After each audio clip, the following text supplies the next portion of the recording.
Я сегодня улетела, завтра стекалась. She didn't come in and say goodbye to me, even though we're not friends.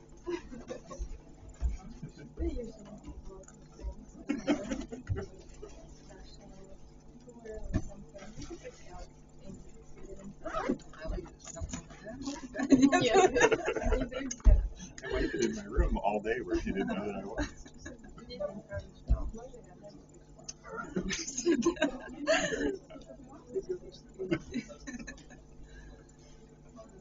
Она очень приятная женщина оказалась, с ней общался, очаровательная. Yeah, we chatted quite a bit on whatever the first day was, Saturday.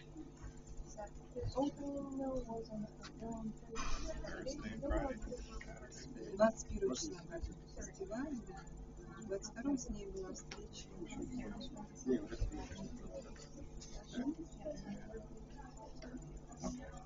I don't understand what day it is. Yes. Because coming as the day change, and because I don't have to worry about what day it is either. Игорь уже выбрал лучший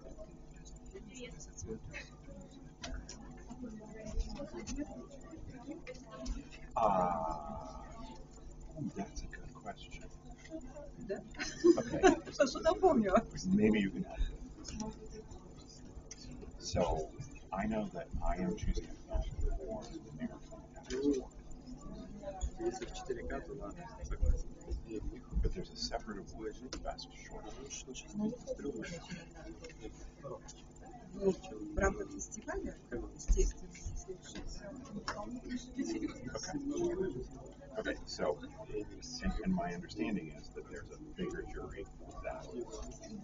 Я просто снимал про одинаковых условиях, в принципе, нет, у нас одно жюри смотрите по метру, я бы не сказал, что это все правильно. Хорошо, словно. да, Нью-Йоркская академия. Okay, so should I also be voting on Если там the ничего не best скручивается, short? выдает более Best. контрастные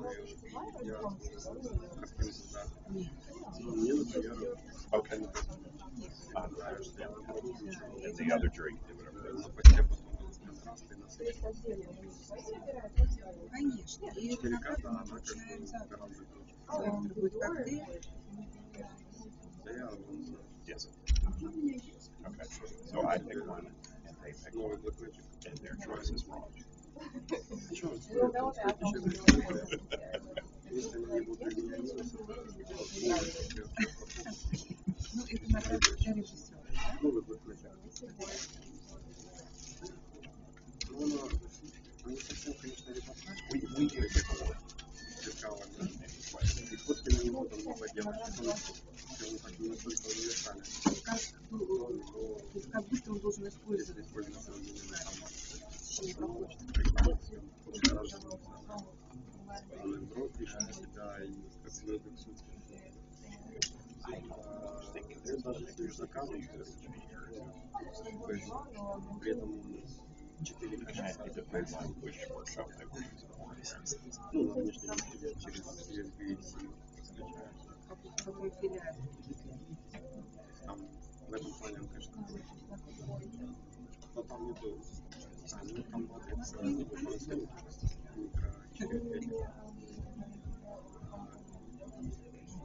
нет стабилизации, ну и нет исходящих ответов. There's a whole bunch of like, Я weird issues about getting space in the rim. ну, да, я согласен. Нет, на самом деле, вот инструмент на самом деле прям работает хорошо. Я иногда And it's пользуюсь also hard отдельно because эстетикой. the number of students we have available Прям must очень change бывает выручает, да, from season to season. очень выручает. Станции матричные. So I know Я we'd очень love to. понимаю, как мне очень показалось, что And it, I mean, that's kind of why we're here too. We'd love to do this master-classes here. Объективно, да. Да. То есть между в Владивостоке было?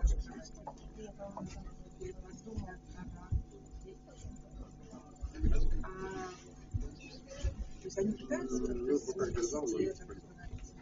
Потому что они просто так, I know Dan. они, во-первых, визуальные, во-вторых, они кинообъективы, то есть Since he's the boss and I let him do that stuff. будет отличаться сильно. Она более резкая. Что же Да, кинообразование, Okay. Ah, wasn't me.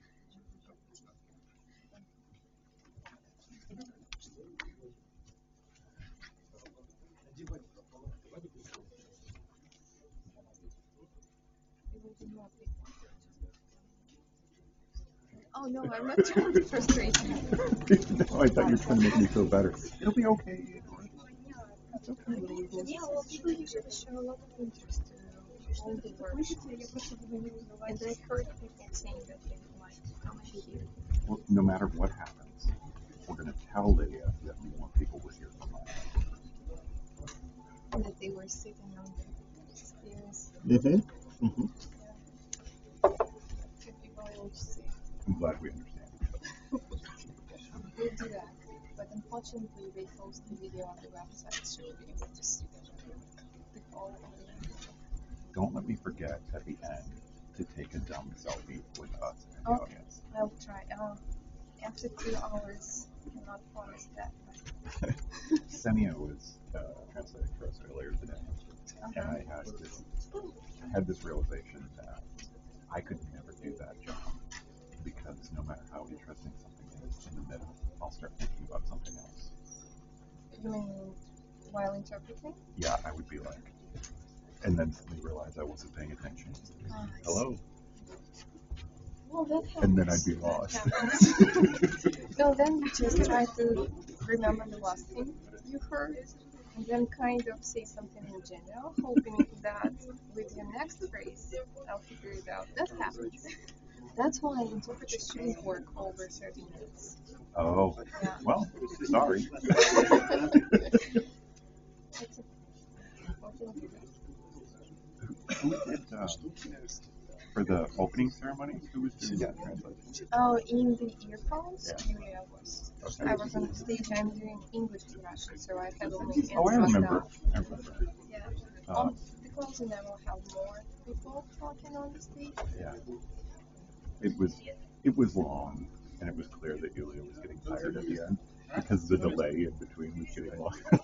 And people by the end start, reciting poems, using some winged phrases. So You have to somehow translate a poem on the fly. they do it every year, both at the opening and at the closing. They have a script like the general, Yeah.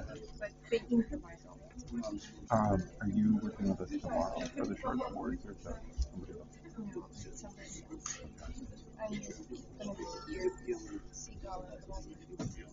I'll have to decide a terrible thing to do that interpretation. Today, where Senia has put up with like bulk metaphors from the central United States. Wow. Bloom where you're planted. Oh, okay. We have some similar thing actually. Oh, okay. Yeah. Где родился, там пригодился. So where you were born, you will be useful here. Okay, that's kind of the same. How about this one? Fish where the fish are. That would be harder, although I think I understand that. I feel like a Yeah, literal kind translation of. would work. Hello. Hello, hello.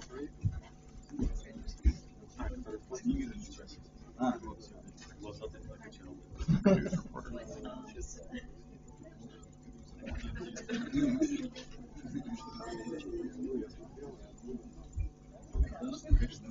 Hello. Not to be in your way, right?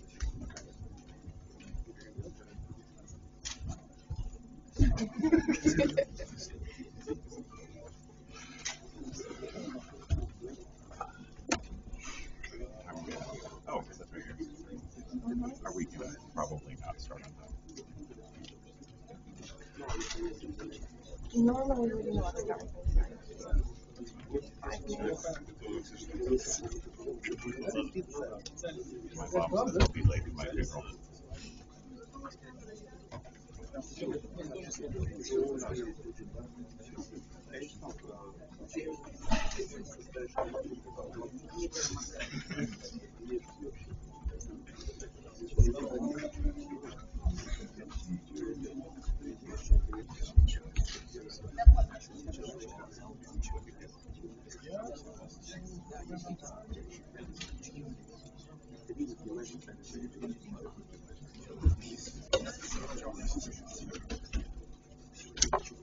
Isn't it a sign you're getting? Like, are they given a specific seat on their ticket? Yeah, so It makes more sense for us. they will have to be able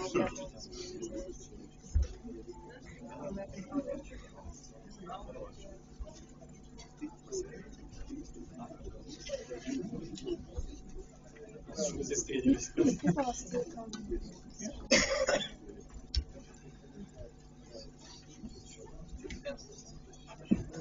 What kind of work do you do when you're not here? I'm teaching. Yeah? Yeah, I teach translation and interpretation and linguistics. Where? At the university, Paris International University, the one on the island. Oh, I'm sorry, I should have called you a professor. Well, yeah. Or should I be calling you doctor? No, well, I do have the PhD equivalent, but I'm actually studying my second. Добрый вечер. Мы продолжаем серию мастер-классов, которые проводят преподаватели Нью-Йоркской академии киноискусства. Сегодняшний мастер-класс посвящен одному из главных, наверное, этапов производства фильма – монтажу. Проводить этот мастер-класс будет преподаватель Лос-Анджелесского отделения Нью-Йоркской киноакадемии Игорь Торгесон. Он специалист по постпродакшену. Особенность преподавателей киноакадемии заключается в том, что все они преподают, но они не только теоретики, они и практики, они все работают в кинопроизводстве. Большая просьба, наш переводчик замечательный, Татьяна Иванкова, она не совсем в материале, то есть терминология может вызывать некоторые затруднения. Поэтому если вы сможете помочь в каких-то моментах, пожалуйста, не стесняйтесь, говорите. Потом общение возможно и во время мастер-класса. Если у вас будут возникать текущие вопросы, пожалуйста, задавайте их Игорю, он будет отвечать с удовольствием. Начинаем.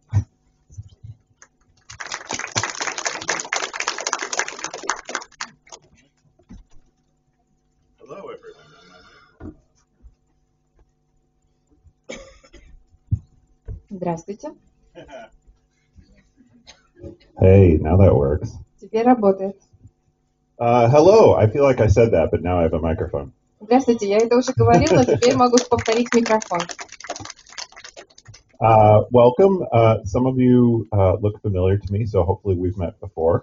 Добро пожаловать. Некоторые лица мне уже знакомы. Думаю, что мы уже встречались. I should be honest with all of you. When we first started planning this, it was February to July of this year. And so we did a lot of talking about what the subject of tonight's lecture would be. Начну с признания. Мы обсуждали тему сегодняшнего мастер-класса долгий период времени, с февраля по июль, поэтому тема претерпела некоторые изменения. And then I took a posting with the New York Film Academy in Beijing, China for 6 weeks and totally forgot everything that we planned. А потом мне предложили работу в Пекине, я там провел 6 недель и вообще все забыл, что мы напланировали. So when I got back, I had several different ideas about what the lecture was going to be, and then at the end I just decided to talk about what I wanted to talk about. И в итоге, когда я вернулся, у меня было несколько идей, о чем я могу вам сегодня рассказать, и в итоге решила рассказать о том, о чем мне захочется рассказать. So the subject I chose was the same one that's in the program, which is the principles of effective montage. Тема остается такой же, как и в программе, то есть это принципы эффективного монтажа. Now, understand that the word montage means something different than it does in Russian or perhaps French. Нужно уточнить, что слово «монтаж» в английском языке несколько отличается от русского слова и от французского слова. For all of you, montage just means editing. То есть, в принципе, в русском языке монтаж – это и есть монтаж в нашем привычном понимании, как монтаж кинофильма. But for us in Los Angeles, it means something substantially different. So that's what I wanted to talk to you about tonight and give you some examples of. А для нас в Лос-Анджелесе это несколько иное, и об этом я сегодня и расскажу. So, but before I get started, it would be helpful to me to know who I'm dealing with. And there's too many of you to ask who you all are individually, but I'm still going to make you raise your hands about things. Чтобы понимать, с кем я сегодня разговариваю, мне бы хотелось немножко о вас узнать, но у вас слишком много, чтобы спрашивать каждого по отдельности, поэтому я вас прошу поднимать руку в ответ на мои вопросы. So, how many of you would say that you are an experienced editor? Сколько у нас присутствует опытных монтажеров? Okay. For those of you who are, I'm sorry for the parts that are review. Прошу прощения у опытных монтажеров за то, что мне придется рассказывать некоторые базовые вещи. Just ask me super specific questions when we get to that part. И потом вы можете задавать очень конкретные специальные вопросы после этой части. How many of you have made a film or edited something at some point in your life? Сколько вообще снимали какой-нибудь фильм или что-нибудь редактировали? Okay. Монтаж делали. Okay, great. And now, how many of you have never made a film and you're afraid I'm going to make you do something? А сколько человек никогда ничего не монтировали, боятся, что я вас сейчас заставлю что-нибудь смонтировать? Did you just raise somebody else's hand? Вы что, чужую руку подняли? It's like one person like, she is! То есть показал, что она никогда не снимала. And when I first asked that, there was one person who was like, me, I'm afraid. А вначале была всего одна рука. Okay. Человек признался, что боится. So I did what teachers do all around the world to be mean to students. I made you a PowerPoint. Я сделал то, что делают противные преподаватели со всеми студентами в мире. Я для вас составил слайды PowerPoint. But since I hate it when people do PowerPoints and just read you the PowerPoint, I promise I'm not going to do that. Ну, сам терпеть не могу, когда люди делают PowerPoint и просто читают его. Я так делать не буду. So the first thing I want to start with, and I kind of led into this before, is the idea of what is montage. Хочу начать с определения того, что такое монтаж. So in its most basic form, montage is editing. В самом широком смысле монтаж – это редактирование. And I know what you're thinking now. You're thinking, this guy just told me it's not the same thing. Ну, я знаю, что вы сейчас думаете. В русском языке эти два слова совпадают. То есть, в принципе, этот человек только что повторил, что монтаж – это и есть монтаж. Okay, it's not the same thing because, at least the way that we practice it, montage is a different style of editing. Но это не одно и то же, потому что слово «монтаж» французское предполагает разные стили монтажа.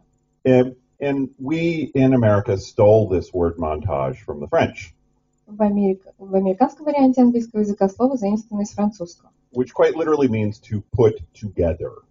А в буквальном переводе означает «собирать», монтаж. And so you can get why in most other languages we're saying editing is montage because you're putting together all of the clips in the movie.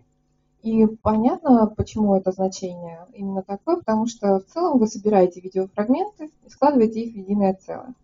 Okay, so, but in modern terms, and I probably should put in modern American terms. В современном языке, я должен подчеркнуть, в современном американском варианте английского языка, Montage breaks into two different things. It can be a method of editing, or it can be an actual sequence that employs montage. монтаж предполагает два значения, то есть это либо метод, как метод работы с киноматериалом, либо это, собственно, последовательность кадров, которые смонтированы. So, how many of you know this already? Все ли знают это различие? Oh, great, I'm teaching everybody something new. Okay, just pretend like Ну, то it's есть в new. основном я буду рассказывать новое, то, что для вас неизвестно. Okay, so to understand how montage editing is different than normal editing, we have to kind of start from a basic point and understand, well, what is editing actually? What are we doing? Чтобы объяснить разницу между пониманием этих двух терминов в разных языках, я должен начать с того, что в принципе, что такое монтаж. If we were doing a beginning editing montage, I would actually ask you as an audience, what does an editor do? And you would all say edit, and I'd say, okay, yes, but what does that actually include? Если бы я обратился к вам с таким вопросом, что такое монтаж, что делает монтажер, режиссер монтажа, вы бы сказали, ну, конечно, он монтирует. Но я вас попрошу уточнить, что именно вкладывается в это понятие. And people would shout out things like, they put out titles, or they do special effects, or they make dinosaurs. Если я задаю такой вопрос аудитории, обычно получаю ответы. Это предполагает работу над названием фильма или визуальными эффектами, или, например, они создают динозавра. Okay. Yes, those are things that an editor could do, but when we're looking at the most basic thing that an editor ever does, my own language stuff. Okay. Можно ли так сказать по-английски, сам не уверен. I got caught in my own grammar. Запутался сам в грамматике. If we look at the most basic thing an editor can do, it is to make a cut. A cut. Да, все то, что я перечислила, это тоже можно сделать, но первое, что делает режиссер монтажа, делает склейку кадров, да? Okay. Стыки кадров. So, Монтирует, собственно. Нарезку. great. Ну вот, разные источники дают разные варианты, вы помогаете. Ну, cut мы переводим как склейка. Хорошо. Sklejka. I'll forget that. Sklejka? Okay. I need a whiteboard so we can write down new words. Мне понадобится доска, чтобы записать новое слово, которое выучил. Okay, so if we're defining what a cut is an instantaneous change from one shot to another shot. Итак, тот термин, который мы с вами определили как склейка, или в других источниках стык, это смена кадра, то есть от одного к другому. Okay, here's my first trick question for you as an audience. How much time does a cut take? Мой первый вопрос к вам, как опытной аудитории, сколько нужно времени на смену кадра? Go ahead, shout at me. Well, shout at her. Предлагайте ваши варианты. Zero. Or it depends on the content. Okay. Whoever said zero is correct. Whoever said not zero is wrong. Все, кто сказали, что ноль, то есть нисколько времени вы правы, остальные не правы. So, that's the important part. Instantaneous means that it takes no time to go from one shot to the next shot. То есть мгновенная смена кадра означает, что не должно занимать нисколько времени, переход от одного к другому. I am kind of a media nerd, so I'd love to spend the next hour explaining exactly why it takes no time, but I don't think that's useful to us. Я зануда в этом плане, поэтому я бы час целый объяснял вам, почему это так, но не буду занимать время. The important thing to remember is that we're either in one shot or we're in another shot. Важно помнить, что у нас есть один кадр и другой кадр. So if we have one shot of me walking down the hill from Azimut Hotel, если на одном кадре я спускаюсь с холма, на котором стоит Азимут, гостиница Азимут, that shot goes on until the cut. And whatever we cut to, I don't know, maybe a boat is sinking. То есть этот кадр продолжается до момента стыка смены на следующий кадр, и этот кадр может быть любым. I don't know why I chose that. It seems kind of morbid. But either we're seeing me walking or we're seeing the boat sinking. There is no in between. И следующий кадр может быть там лодка тонет, и вот есть один кадр, где я иду, есть второй, где тонет лодка, и между ними ничего нет. So, when you make that cut, there's really only two ways that you're making the cut. И эту склейку можно сделать двумя способами. And if you've ever edited, you know this. If you've not, I'm about to tell you. Если вы занимаетесь монтажом, вы это, конечно, знаете. Если нет, я вам расскажу. You are either making a continuity cut or you are making a montage cut. То есть вы делаете либо последовательный монтаж. A continuity cut or a montage cut? Ну, второй вот монтажный. Монтаж, сейчас узнаем, что это такое. Okay. In Russian it's the same word. Montage and editing. They're translated with the same word, so. Okay, but here's where it's different. And I don't know if the English version is better, or we could do français si vous préférez. A continuity cut shows us continuous time. То есть последовательный монтаж показывает непрерывное время. So, in that previous example, if the first shot is me walking down the hill, то есть если в первом кадре я спускаюсь с горы, с сопки, then the next shot should be continuous action. It should be a different shot of me turning to come up the stairs to the theater. И следующий кадр продолжает это действие, то есть я поворачиваю и направляюсь к кинотеатру. So the action from the first shot is continuous into the action from the second shot. То есть действие первого кадра перетекает в действие второго кадра. These are the kind of edits that you most often see in TV and movies. Такой монтаж чаще всего можно увидеть на телевидении и в кино. If Indiana Jones is about to punch a Nazi in the face, Если Индиана Джонс занес кулак, чтобы ударить фашиста в лицо, you see him start to wind up, and then the shot will switch to the other angle where the Nazi gets punched in the face. То есть вы сначала увидите занесенный кулак, а потом увидите лицо фашиста, в которое этот кулак попадает. If you're watching a hockey game on TV, Если вы смотрите игру по телевидению, then you're going to see somebody skate down the ice, and they're going to pass the puck to somebody else. то есть хоккей вы смотрите, то есть человек берет клюшку, бросает шайбу, And then somebody, maybe Sasha's over there, and he gets the puck, and then he scores. и второй человек, например, Саша, получает шайбу, передачу и забивает гол. Those are continuity cuts. Вот это последовательный монтаж. Okay, so what's different about a montage cut? Теперь перейдем к этому термину монтаж, то есть разные стили монтажа, как было сказано в начале.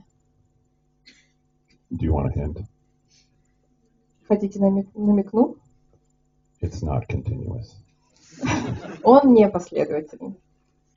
Okay, so which example do you want? Do you want hockey or me coming to the theater? Какой пример разберем? Хоккейную игру или когда You want the идут boat на sinking?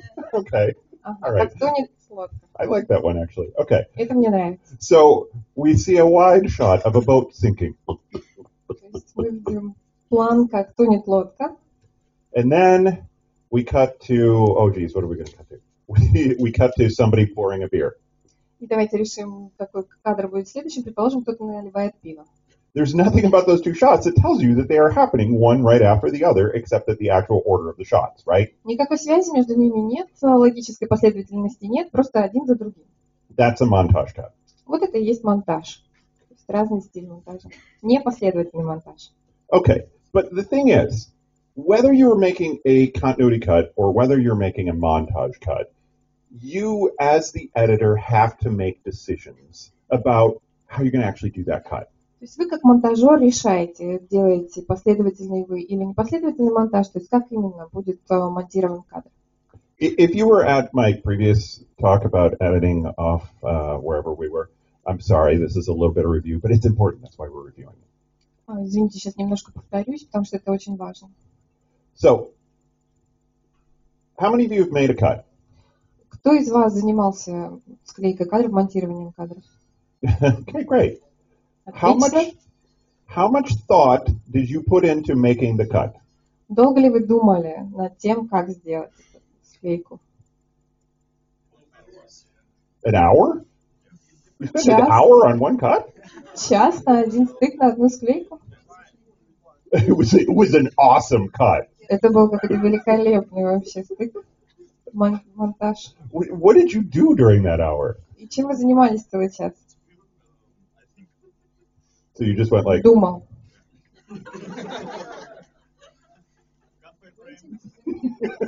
Кадрировал.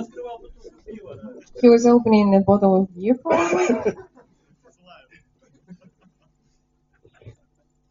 okay.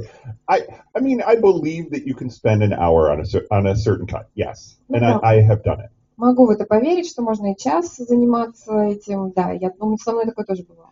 But the first time you do a cut, especially if it's not a particularly important cut, if it's just the cut between going to the fridge and opening the fridge, you're not going to spend a lot of time on that. Ну, обычно, когда вы делаете кадр, который не имеет такого значения, то есть монтируете кадры, как вы идете к холодильнику и как открываете холодильник, наверное, столько времени не понадобится. You may not even think about it. Об этом вообще можно не думать. Because all of us in this room have been watching TV and movies for the entirety of our lives. Мы с вами все присутствующие в нашей жизни смотрели телевидение и фильмы в кинотеатрах. То есть нам всем это знакомо. In fact, I'm guessing that for most of us, some of our earliest memories are of watching TV. Возможно, для многих из нас самые ранние воспоминания связаны как раз-таки с просмотром телевидения. So that means that we have internalized the rules for cutting from shot to shot. То есть для нас это уже какие-то наши внутренние, инстинктивно понятные правила монтирования, перехода из кадра в кадр. Unless you've been to film school, has anybody come to you and said, hey, here's when you should cut? Но если только вы не обучались специально в киноакадемии, то вряд ли к вам кто-то подходил с таким комментарием, что вот здесь как раз, вот это то место, где надо сделать склейку. Anybody know that guy? Кому-нибудь такой человек подходил? Is it your dad? Это вам папа? Okay, so when we make that cut, most of the time we're just doing it because we know that's when to cut. То есть, когда мы делаем склейку, мы просто чувствуем, что в этом месте нужно сделать склейку. We're watching Igor walk to the theater, we're like, he's at the theater, cool, let's see the next thing. То есть мы смотрим, как человек идет в кинотеатр, мы понимаем, что он идет к кинотеатру, так что просто переходим к следующей ситуации. We know the cut is right because it feels right. И мы знаем, в каком месте это сделать, потому что мы чувствуем, где это будет правильно. Okay, now I want you for just a moment to imagine being me. Представьте на секундочку, что вы — это я. Pretty great, right? Отличное ощущение, да? You got this sweet shirt, То есть у вас такая чудесная рубашечка, you got a microphone, микрофон в руках. your life is awesome. Жизнь прекрасна. Okay, but here's the part about your life that's not awesome. Но есть часть жизни, в которой не все так чудесно. If the way to know when to cut is when it feels right, Если мотивация для монтирования кадров просто ощущение, что здесь нужно смонтировать, how do you teach a room full of people who have never edited before how to know when it feels right? как обучить этому ощущению, что просто это правильное место, целую комнату, целую аудиторию людей, которые никогда в жизни этим не занимались? You just feel it. Просто чувствуете. Those of you who have edited, the first thing you ever edited, was it good? Если вы занимались монтажом, ответьте на вопрос первое, что вы смонтировали. Хорошо получилось? No, it was awful. Да нет, ужасно. So you didn't know when to cut, you just cut. Да вы не думали, не знали, где делать склейки. Вы просто склеили, монтировали. You were a disaster. Ужасно получилось. Okay. Thankfully, there was somebody who sat down and tried to figure out how do we actually decide when to cut? How can we quantify this? К счастью, были люди, которые подумали об этом, о том, как рассчитать и понять, в каком месте нужно монтировать. Just for my own entertainment, does anybody know who this is? Вы знаете какие-нибудь имена просто для меня из любопытства? I'll give you a hint. It wasn't Eisenstein. Намек не Эйзенштейн. Okay. Кулешов. No, we'll get to him now. Нет, до него мы еще дойдем. Don't say Pudovkin either. It wasn't him. Тоже нельзя использовать фамилию Пудовкин. Тоже не он. Oh, no. Мадли? Нет, не он. Any other guesses that I can say no to? Чарли Чаплин. Charlie Chaplin, interesting choice. Terrible Интересный editor. выбор. Он ужасный монтажер. Hitchcock, too late. Well, no. Это уже позже было. Yeah, you know, Хорошая сцена в душе. that's a whole different thing that we should talk Но about. это Don't we совсем forget about. другое, мы об этом потом поговорим, не забудьте. Georges Méliès. Georges Méliès, no. Because Georges Méliès, when he made his films, every shot was an entire scene of the movie. Нет, потому что когда он снимал, каждый кадр — это целая сцена была в фильме. So if we watch like Trip to the Moon, you actually see all the people come on stage, and then they argue for a while, and then they leave. То есть вы видите, в принципе, как в сцене все выходят на сцену, и в кадре как уходят. Okay. Griffith figured it out, but he didn't know why. Он понимал, но не мог объяснить как. Who said Giga Vertov? Love him? No. Обожаю его, но тоже не он. This is so awesome teaching montage in Russia. Очень интересно преподавать монтаж в России. In my classes in the United States, I actually spend an entire day talking about Soviet montage theory that includes the history of the revolution and communist theory. В аудитории у моих в университете приходится тратить целый день на то, чтобы пояснить историю коммунизма и революцию, когда я объясняю советский монтаж. I figured that'd be a waste here. Здесь, я думаю, это не нужно. Okay, do we give up guessing who figured out how we make this Все, decision? сдаетесь. Больше нет фамилий. I mean, Кто it's, понял принцип монтажа? it's fun for me to watch, but maybe we should move on. Мне нравится этим заниматься, но, наверное, пойдем дальше. Okay, the person who figured this all out is the American editor Walter Murch. Человеком, который определил принципы монтажа, был Уолтер Мёрч. Who said Murch? А, там кто-то уже называл Мёрч. Nice work! Молодец. If I had a candy bar, I'd give it to you. Если бы у меня была шоколадка, я бы вам ее вручила. So, Не слышно. Walter Murch is an American editor. You might be familiar with him because he edited The Godfather and Apocalypse Now and The English Patient and a whole bunch of other stuff. Возможно, вам этот человек знаком, потому что он был режиссером монтажа на таких картинах, как «Английский пациент», если правильно услышала, «Крестный отец» и «Апокалипсис сегодня». And he wrote a little book about editing called In the Blink of an Eye. Он написал небольшую книгу о монтаже, которую назвал «Мгновение ока». But it mostly came from him sitting around and trying to figure out why he made the decisions he made while he was editing. То есть он размышлял о том, почему он принимал те или иные решения, когда занимался монтированием. And what's kind of goofy about Walter Murch is after doing all of that thinking, his decision was that that we figure out why we edit because all of our editing is about creating emotion. Забавно, но после всех этих длительных рассуждений, размышлений он пришел к выводу, что мы монтируем именно так, потому что мы полагаемся на свои эмоции. But he also made a book full of rules about editing. Но тем не менее, в книге он написал правила, как монтировать. So that kind of is contradictory. Ну, то есть есть противоречия в этом. But it's still useful to us because he figured out that when you're making an edit, you actually have to make 3 individual decisions, whether you're aware of them or not. В принципе, все равно полезные правила, потому что он определил 3 основных вещи, вопросы, на которые нужно ответить, когда ты монтируешь. 3 решения, которые нужно принять. And by themselves, these decisions are not going to, like, the questions are going to seem like they're kind of easy, but when you try to answer them, that's when things get difficult. Вопросы сами по себе могут показаться простыми, но ответы на них достаточно сложные. The first question that you ask when you're going to make a cut is, when is the current shot over? Первый вопрос, первое решение, которое нужно принять, на каком моменте нужно закончить данный текущий кадр. So if we're watching the ship sink, Если мы наблюдаем, как тонет корабль, when is that shot of the ship sinking over? на чем заканчивается этот кадр? When it's gone, sure. Ну, когда утонул, да.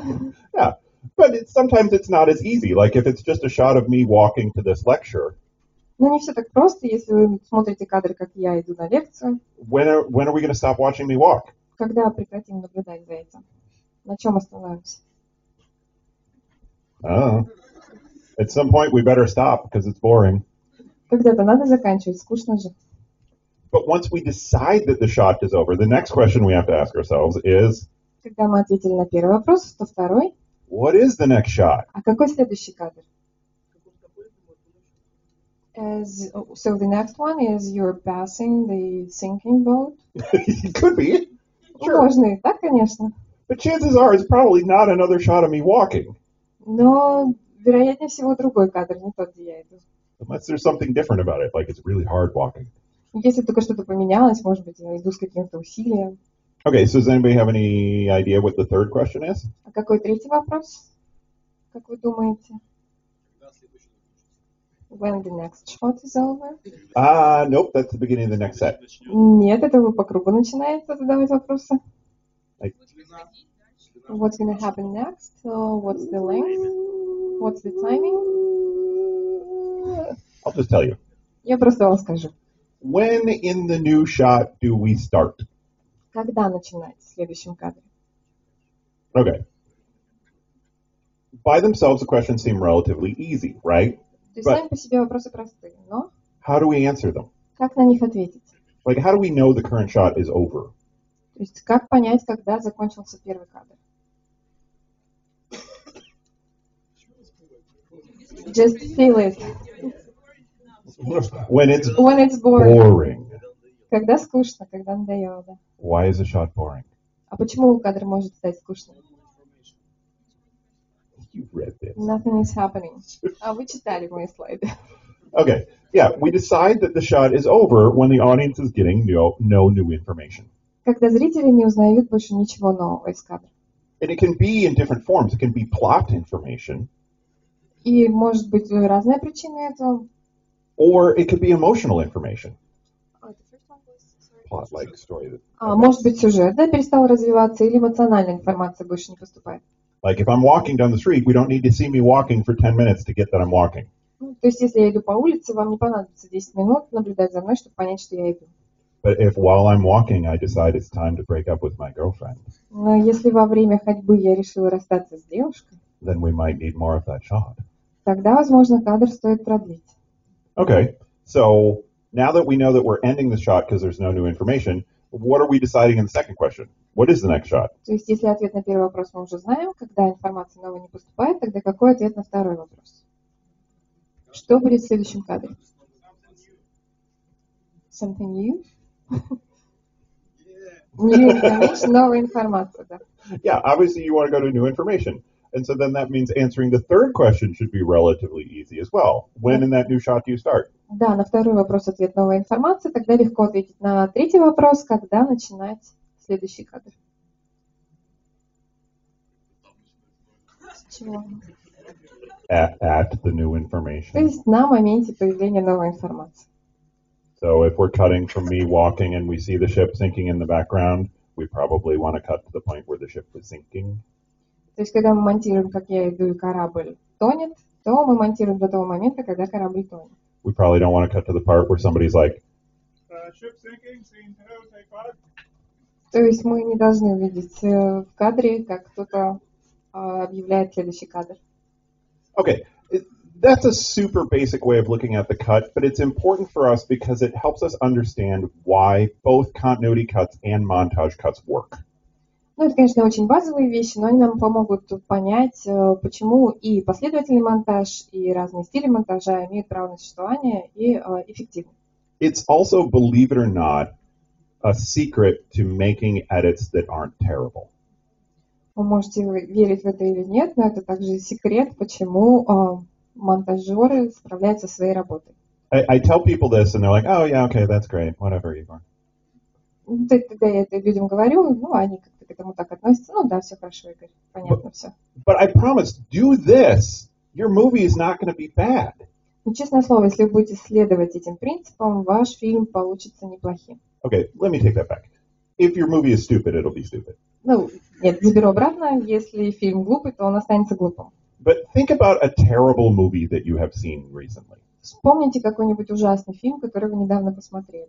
Chances are they didn't follow these rules.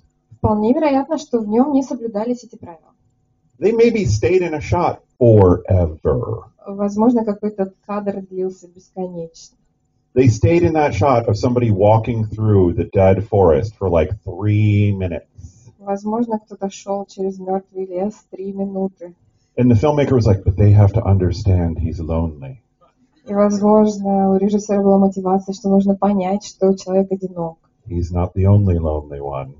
Ну, ему не единственному в этот момент одиноко.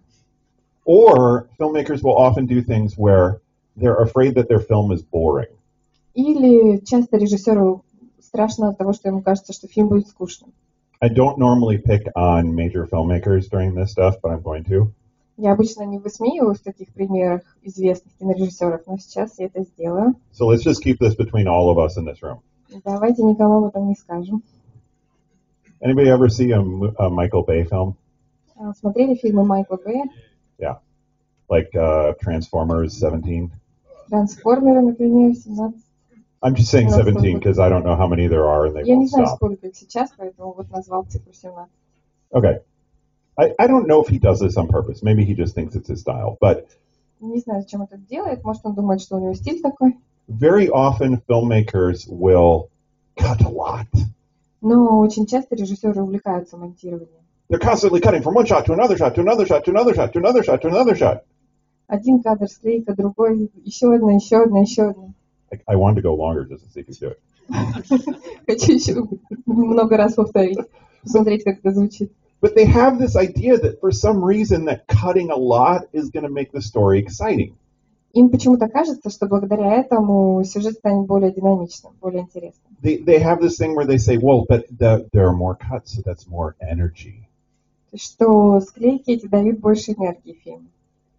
Remember, a cut isn't a thing. Но на самом деле дело не в этом, в монтировании. A cut takes no time. И на это время не тратится на склейку. It doesn't have any physical existence. То есть у него, у склейки, у стыка нет физического присутствия. So Это не материальная вещь. how does a cut add energy? Поэтому нематериальная вещь, склейка, энергию добавить не может. Actually, now that we're talking about it, what the hell does that mean? Сейчас я это говорю и задумываюсь о том, что это вообще такое получается. Adds energy? Like, what? Как вообще это может добавлять энергию? A lot of cuts doesn't make the film interesting. В итоге фильм не станет интересным от обилия склеек. A lot of things happening in the film make it interesting. То, что происходит в фильме, это делает фильм интересным. Imagine we have like 17 shots of me walking to the theater. Представьте, у нас 17 кадров того, как я иду в кинотеатр. Does rapidly cutting between those shots suddenly make my walk exciting? Если я сделаю быструю нарезку, станет ли от этого интереснее наблюдать? I've said this to literally hundreds of MFA students. Like, your film isn't boring because it doesn't cut. Your film is boring because it's stupid. Фильм, я повторяю это бесконечно сотни моих студентов, фильм не станет скучным от того, что в нем недостаточно монтажа, он станет скучным, потому что он глупый. If things happen in the movie, it's interesting. If nothing happens in the movie, well, it may not be interesting. Если в фильме происходят события, он интересный. Если ничего не происходит, он неинтересный, скучный. I'm hoping that somebody will argue with me about this later. Надеюсь, позже со мной кто-нибудь поспорит на эту тему. What if you're walking naked? Oh, that would be interesting. Это будет интересно. Well, if I was walking naked, I don't know it would be that interesting. Ну, не уверен, если именно я буду идти голым, будет ли это интересно. Not for 17 minutes. Ну, 17 минут точно не будет. Okay, next slide. Hey, should we go through this one kind of quickly? Guess where montage theory comes from? Происхождение теории монтажа, как вы думаете, откуда оно происходит, где зародилась? Oh yeah. Россия. Right. Yeah, Soviet Union. Правильно. Okay. Who was involved in montage theory? А кто стоял у истоков?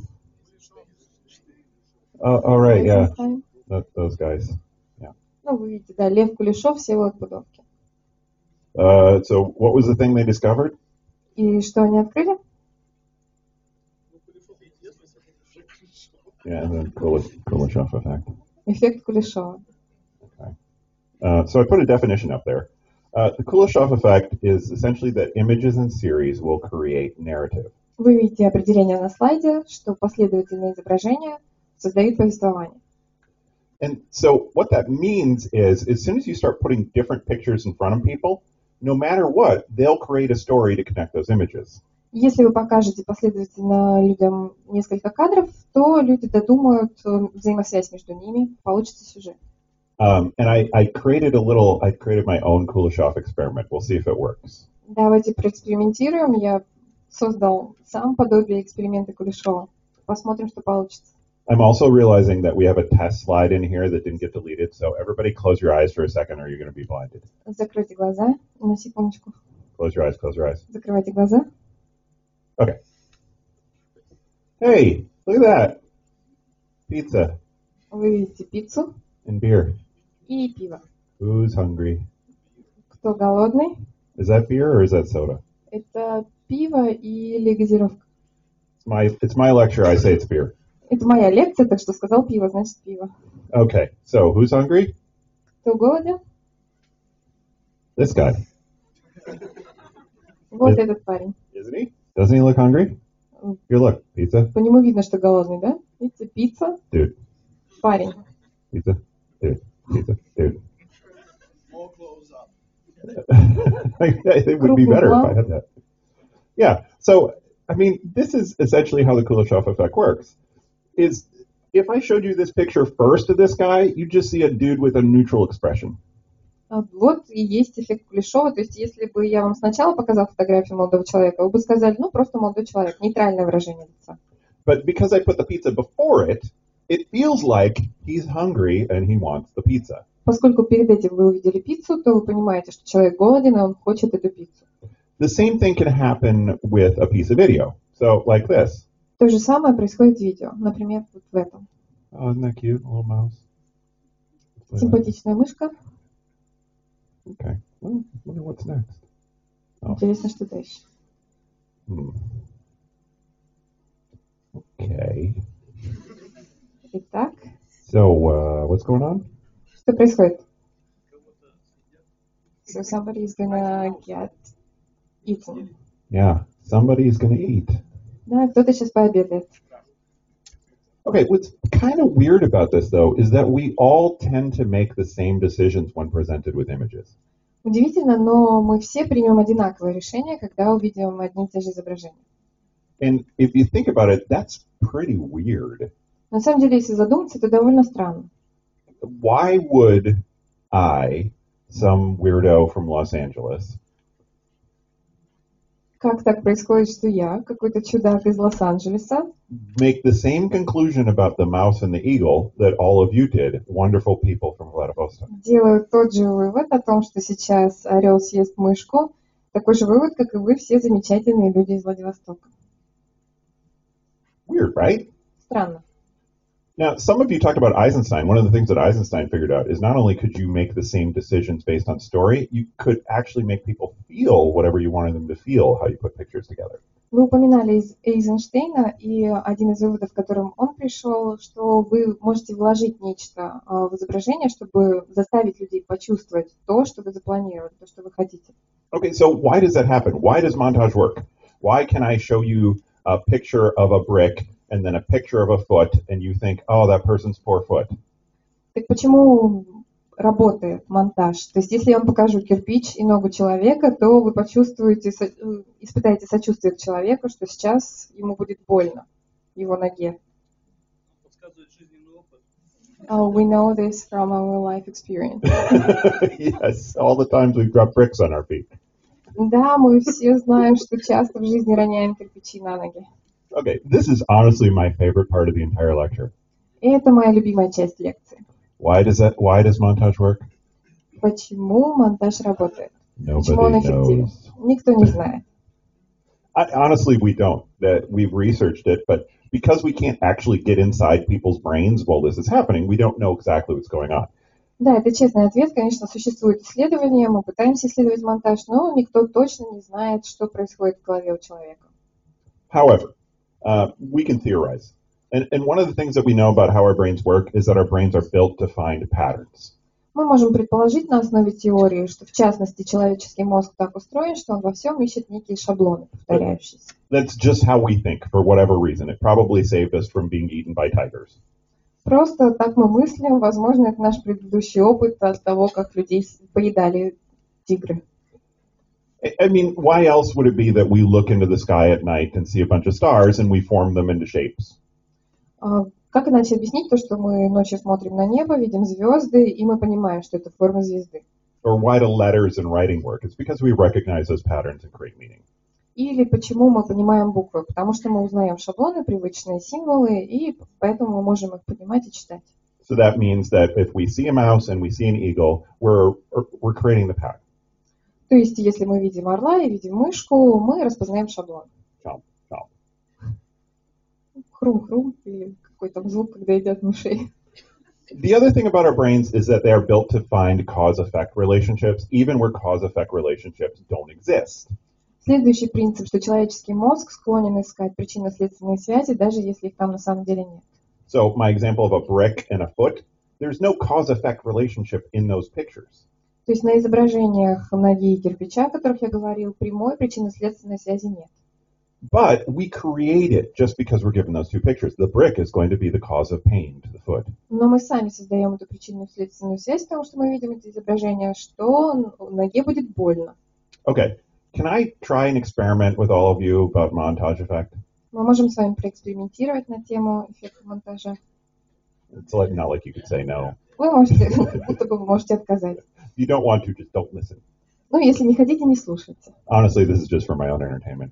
Это мне просто для себя, Okay. для развлечения. I am going to attempt to manipulate your feelings Я попробую манипулировать вашими чувствами. in 3 imaginary images. 3 воображаемых объекта. Okay, first image I want you to imagine is a basket, like a wicker basket, Представьте первую корзину. and inside are 6 tiny, adorable kittens. И в этой корзине 6 маленьких очаровательных котят. They're all furry, Пушистенькие. they're wiggling around, they're going, Мяу. Мяукают и там шевелятся. okay. Next picture, I want you to imagine somebody with a totally neutral expression driving a car. Следующая картинка. Человек с абсолютно нейтральным выражением лица за рулем машины. Got it? Представили? Third picture. Smashed basket. Третья картинка. Раздавленная корзина. It works everywhere. Везде и всегда работает. All of you just thought the kittens. Вы все сейчас подумали о котятах. You imagine that the kittens were smushed by the car. Вы представили, как всех этих котят переехала машина. I didn't say that. Но я этого не говорил. I could even have showed you a picture of a totally different basket. Я вообще мог показать вам картинку, совершенно другую картинку другой корзины. And you still would have been like, oh, the kittens. А вы все равно вы продолжали думать о котятах. Okay, that's how montage works. Whether you're doing a montage sequence or a montage cut, I mean, it's all the same thing. Вот в чем принцип монтажа. Делаете вы последовательность, монтируете последовательности или делаете стык. But what's the danger there? What's the drawback to depending on the montage cut to determine the emotion of the audience? Но есть и опасность, есть и недостаток в том, что с помощью монтажа можно манипулировать чувствами аудитории. Anybody? Did everyone think, oh my God, the kittens? Кто-нибудь подумал опять, о боже, котята? Oh, thank you. You're a very kind person. Спасибо, вы очень добры, что руку подняли. But there was someone in this theater, and I don't want to point them out, who when they realized what was going to happen to the kittens went, Но был человек, который понял, что случится с котятами, и обрадовался. some person in this room thought it was hilarious that tiny, innocent, helpless kittens were killed. Кому-то стало смешно от того, что маленькие невинные существа погибли. So you have to be careful because you can't always guarantee that how you put images together is going to get the response that you want. Нужно быть аккуратным с тем, что когда вы монтируете определенным образом кадры, вы можете получить или не получить тот эффект, который вы задумывали. So I've skipped a little bit ahead because I do want to at least show you a clip from one film to talk about how the montage works in it. So skipping ahead here, there's really only two ways to make a cut, a montage edit. And you have to create discontinuity in the edit to make it montage. Чтобы последовательный монтаж стал непоследовательным, то есть определенный стиль монтажа внести, то нужно создать наоборот, прерывистость. То есть там была последовательность, здесь должно быть непоследовательно. And without getting too theoretical, the two kinds of discontinuity that you can have are either temporal or spatial. Чтобы не углубляться в теорию, просто кратко скажу, что эта прерывистость, непоследовательность может быть как временная, так и пространственная. So temporal discontinuity is when one shot does not connect in time to the next shot. А временная непоследовательность – это когда один кадр по времени не является переходом к другому кадру. Они не связаны. We often call this a jump cut. То есть часто называется jump cut. So if you see me eating dinner in one shot, and then all of a sudden in the next shot, I'm sleeping with my face in my dishes. То есть если на одном кадре вы видите, как я ужинаю, а на следующем я сплю лицом в тарелке, That is a montage cut, but it shows discontinuity in time. то есть здесь мы видим непоследовательный монтаж. То есть есть прерывистость во времени. Does that make sense? Это понятно? Okay. So then the other one, spatial, that's a little easier. Spatial discontinuity just means that the two shots don't happen in the same place. Ну, с пространственной прерывистостью понятно. Это кадры происходят в разных пространствах, в разных местах. How many of you here have ever seen the classic film Lawrence of Arabia? Видели ли вы фильм? Лоренс Аравийский, простите. Okay, let's do that Лоренс again. Аравийский. Who's that? Okay. Those of you who've seen it, you've seen one of the most famous montage cuts in Western cinema, which is a point where he's in an office and he says, I can't wait to go to Arabia. And then, boom, we're in the desert. Если вы видели этот фильм, то вы помните этот самый знаменитый монтажный стык, когда в один момент человек сидит в своем кабинете и думает, как бы я хотел отправиться в Аравию, а в следующий момент он уже там. There's a connection between those two intellectually, but in terms of the actual spatial and temporal continuity, totally none. То есть в интеллектуальном плане, по смыслу они, конечно, связаны, эти два кадра, но как во временном, так и в пространственном отношении там непоследовательно. Okay, so I forget, who here was at the other editing lecture we did? А кто из вас уже присутствовал на лекции по монтажу? Thanks, Sonia. Спасибо I'm большое. sorry, it's the same clip. Прошу прощения, тот же самый видео. It's still good. Но он все равно хороший. Okay, so the clip I want to show you is the very beginning of Alex Garland's film Ex Machina. Who has seen this here? Знакома ли вам картина Алекса Гарланда «Экс машина» или «Из машины» переводят? Oh, that's pretty good. You guys tell me what you want. Do you want me to describe why it's a good example of montage first, or do you want me to describe after we watch it? Вы хотите, чтобы я сначала прокомментировала, или мы сначала посмотрим, потом я прокомментирую? It sounds like everybody's saying after. Кажется, все согласны, что после. Сначала смотрим. Okay. So I'm going to cue it up, and hopefully I don't screw it up. Надеюсь, получится.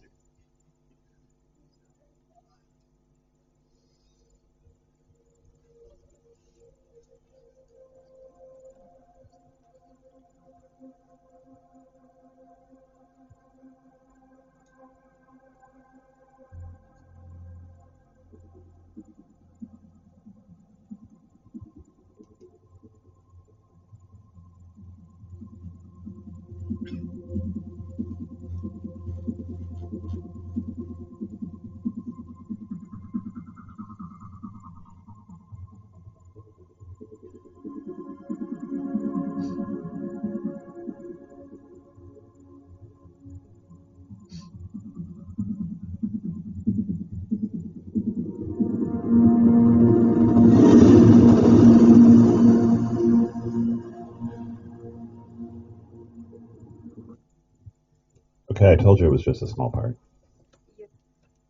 Я говорил, это совсем небольшой фрагмент. Okay, so I know I'm supposed to tell you, but hey, does anybody know why that's a good example of montage cutting? Да, я обещала, что я прокомментирую, но, возможно, кто-то сможет объяснить, почему это хороший пример монтажа. Not a single word, and we understand everything. Yeah, exactly. Да, So, именно так. I mean, movies are supposed to be visual, they're visual communication, but in this sequence, every picture is telling you everything that you need to know about exactly what happened. Да, кино — это визуальная коммуникация. Здесь каждый кадр вам объясняет историю, что происходит на экране. Okay, so somebody who has not seen the movie before, can you tell us what just happened? Те, кто раньше не смотрел фильм, могут объяснить, что произошло? A guy has just won some kind of a trip. Okay, he's won a trip, right? How many other people have won? А сколько еще людей выиграли? Nobody else. Nobody else, right? How do we know it's a trip? А откуда мы знаем про поездку? How do we know it's a big deal? А откуда мы знаем, что это важно? Что это крупный выигрыш? Everybody congratulates him. Right. Все его поздравляют. Who gave him this trip? А от кого он получил эту поездку? Some email. An email. Okay, but wait. Was it like a rich guy in Singapore?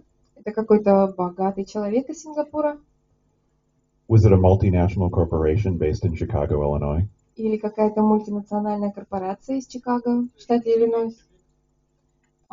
Artificial intelligence, yeah, some kind of. Okay, you're cheating. But Вы подглядываете. no, you could think that based on what's there. But what I'm getting at is every shot there is chosen for a very specific reason, and every shot has just one job. Okay? Я просто шучу насчет того, что вы подглядывали, но на самом деле здесь каждый кадр имеет определенную функцию, играет свою роль, чтобы мы поняли, что происходит. So, like, if I go to this very first shot, Самый первый кадр посмотрим.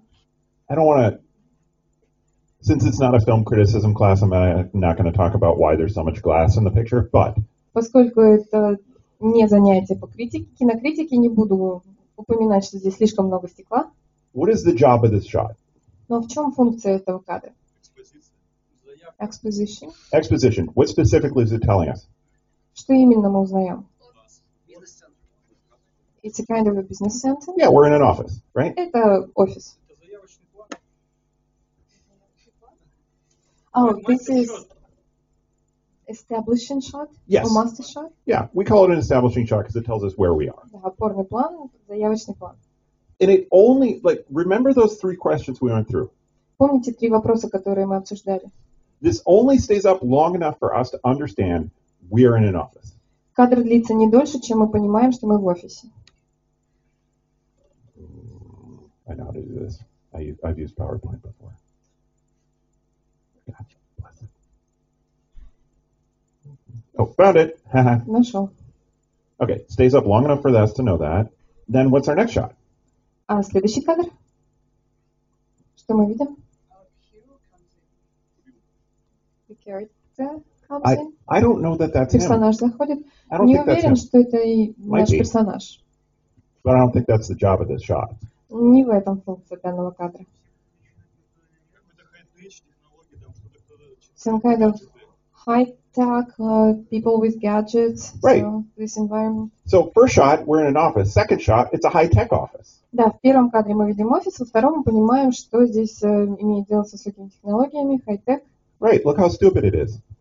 Посмотрите, глупо как. Okay. Now watch, I'll screw it up again. Damn it. You'd think I'd never used this before.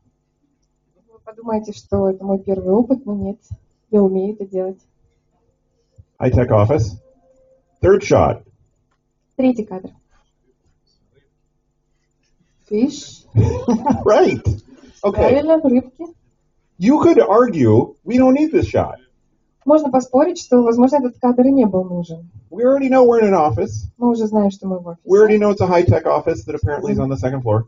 Что они занимаются высокими технологиями, наверное, на втором этаже расположены. So why do we need this shot? Зачем нам этот кадр? to tell us it's a multinational office? Чтобы объяснить, что это мультинациональная корпорация, мы видим азиатское лицо.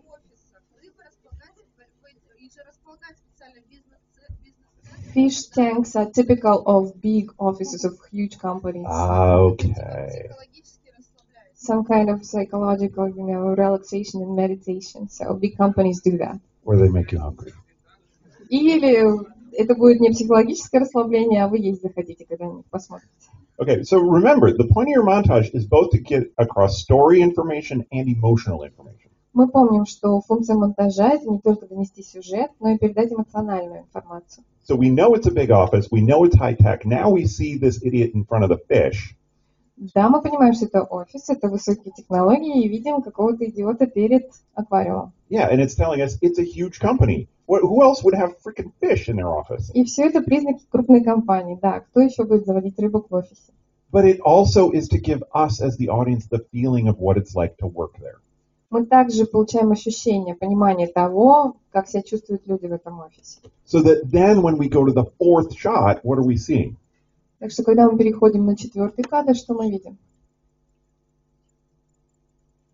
Oh, you don't remember. Вы не помните. Boom, main character. Главный персонаж, главный герой. And then we start getting into the thing about emails, first prize. И потом мы уже узнаем о том, что он получает имейл и первый приз, Dude, you won, all that great stuff. и что он выиграл чудесный приз. For those of you who have seen the movie, this probably makes more sense, but what they're also doing in this sequence is they're starting to give us an idea of what the movie is about with stuff like that. Если вы видели фильм, вы, конечно, понимаете, что будет дальше, но и, в принципе, здесь мы начинаем понимать, что будет происходить, о чем картина. When you're first watching it, you're like, oh, that's kind of weird, some kind of stuff on there. Когда первый раз смотрите, это непонятно, да, что это вообще такое.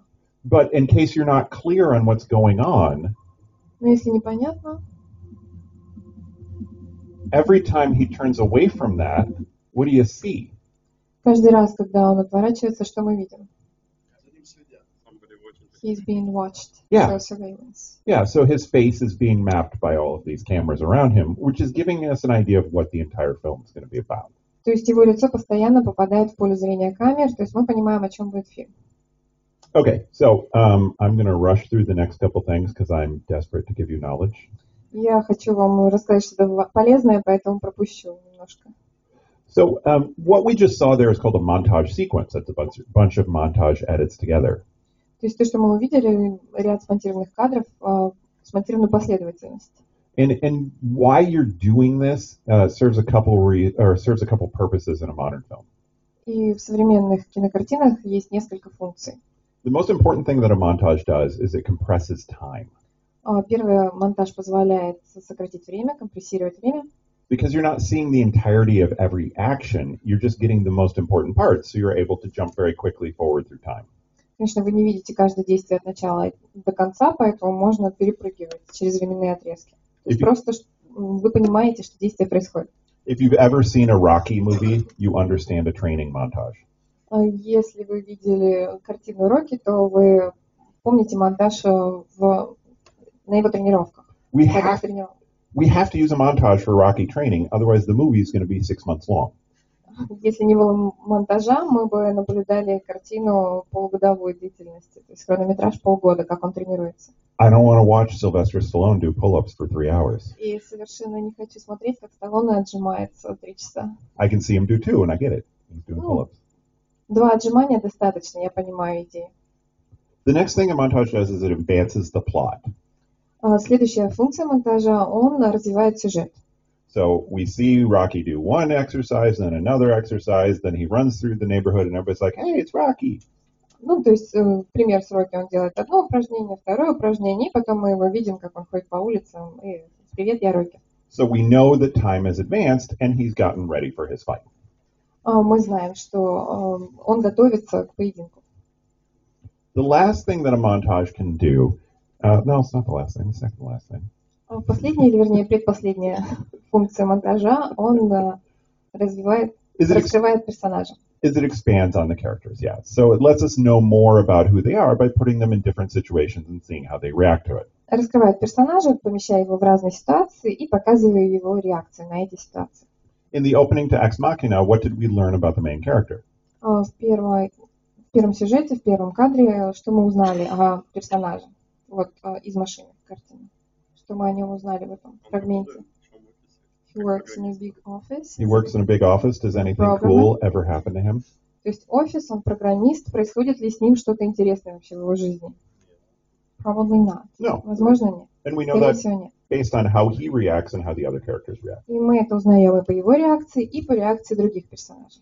And then I'm angry that I forgot this because it's the most important thing. Мне жаль, что я про это забыл, потому что это самое важное. Монтаж conveys emotion. Передает эмоции. And that's the same thing that we saw in that little clip that I showed you. It conveyed the emotion of the character, right? He's amazed, he's excited. Мы именно и видели в видеофрагменте, который я показывал, там была передана эмоция, он в восторге, он поражен от того, что выиграл. And he's a little scared. И немного напуган. Okay, so before they totally throw us out, let me skip to the last thing because this is going to be the most helpful. Пока нас не выгнали, я перейду к последнему. Okay, how do you make one? I bet that's why most of you are here. How do you do your montage right? Итак, как правильно монтировать? Have a goal. Поставить цель. Know what the purpose of the montage is, and that is what the montage should do. То есть вы должны четко понимать цель и функцию монтажа, зачем вы это делаете. If the montage is supposed to show us two characters falling in love, если с помощью монтажа мы хотим показать, как два героя полюбили друг друга, I don't care what their dinner is. Тогда мне не важно, где и как они, что они едят на ужин. Second thing, remember Kuleshov. Второе, помните Кулешова. Every new shot you put in is going to connect to the previous one. Каждый новый кадр будет связан с предыдущим кадром. And so that's going to create connections that create story. И в итоге из этой последовательности родится сюжет, родится история. So if you show one character looking lovingly at the other, если один герой с любовью смотрит на другого персонажа, you show the other character looking lovingly in the other direction. То тогда второй персонаж должен смотреть в другом направлении на первого героя. Awesome, we're communicating that they're in love. То есть это прекрасно показывает, что они влюблены. Don't cut to the spaghetti. Не переходите на спагетти в следующем кадре. Because now it'll look like she's in love with the spaghetti. Чтобы не получилось, что она обожает спагетти, а не его. Every shot has one job. У каждого кадра одна функция. In a normal film editing, no. In a montage, every shot has only one job. То есть в последовательном монтаже это не соблюдается. В непоследовательном монтаже у каждого кадра своя задача. And you better know what that job is. И вы должны понимать эту задачу. Because if you don't, the shot goes out. Если вы не понимаете, то этот кадр лишний. So, I could use spaghetti again, but I think we get it. Можно еще раз пример со спагетти, но кажется, мы поняли, да? Fourth thing, I don't know how many times filmmakers do this wrong. Use your best stuff. Четвертое, и не устану повторять, используйте лучший материал. Well, I got this kind of good shot at the beach, and it's okay. I mean, there's a truck in it. Ну, есть у меня тут отснятый материал на пляже, ну, ничего, так, пойдет. No, just use the best shots for the montage. Используйте для монтажа только лучшие кадры. Because they have one job, and if they're not a good shot, they do that job poorly. Потому что у каждого одна задача, и если это не лучший кадр, то и с этой задачей он справится не лучшим образом. Okay, and the last one, this is for timing your montage, and you're going to think I'm crazy, but I promise this works. И последнее, это связано с временем монтажа. Вы подумаете, что я безумен, но это правда эффективно. Every shot has one job, right? То есть у каждого кадра одна задача, верно? So, the amount of time that shot should stay up is the amount of time it takes you to say what the job is. И этот кадр должен длиться ровно столько времени, сколько вы обдумываете, какая у него задача. It actually works. Или сколько ему нужно, чтобы выполнить эту задачу. Да. You just go, he is in love with her. А как только вы понимаете, он ее любит, все. Can you please clarify? Do you mean you should pronounce it as long as you are saying this? Yeah. Да. Сколько у вас времени уходит на то, чтобы это сказать, что он ее любит? Все, конец кадра. When I figured that out, I was like, no. Когда я это понял, я сначала сам не поверил. Нет. But every time I've done it, it works perfectly. He is in Но love with сколько her. не пробовал, получается идеально. She is in love with him. Она его любит. There's a creepy man in the background. Какой-то странный человек сзади. There is a knife. Нож. The man has left. Человек ушел. It'll work, I promise. Получится, честное слово. А как Тарковский? Как насчет Тарковского? My answer is the job of the shot can be plot or emotion. Мой ответ на этот вопрос, что задача кадра может быть развитие сюжета или добавление эмоций, раскрытие эмоций. So Tarkovsky is like, for example, in Solaris, at the very beginning when he's walking through the garden, those shots take forever. У Тарковского в Солярисе, когда первые кадры, когда он идет по саду, это бесконечные кадры. But he's not telling you there is a garden. Но он вам при этом не говорит, что вот сад. He's trying to communicate to you the feeling of that character, and so that's going to take longer. Он передает вам чувство героя, и на это, конечно, уходит больше времени. And how does the character feel? How do you even describe that? I mean, if you're going to talk to yourself, it'll take you a couple minutes, and now you have the right light. Как вообще описать, что ощущает этот момент герой? Ну, попробуйте, начните описывать, как раз 2 минуты уйдет. Okay, I have gone probably way too long.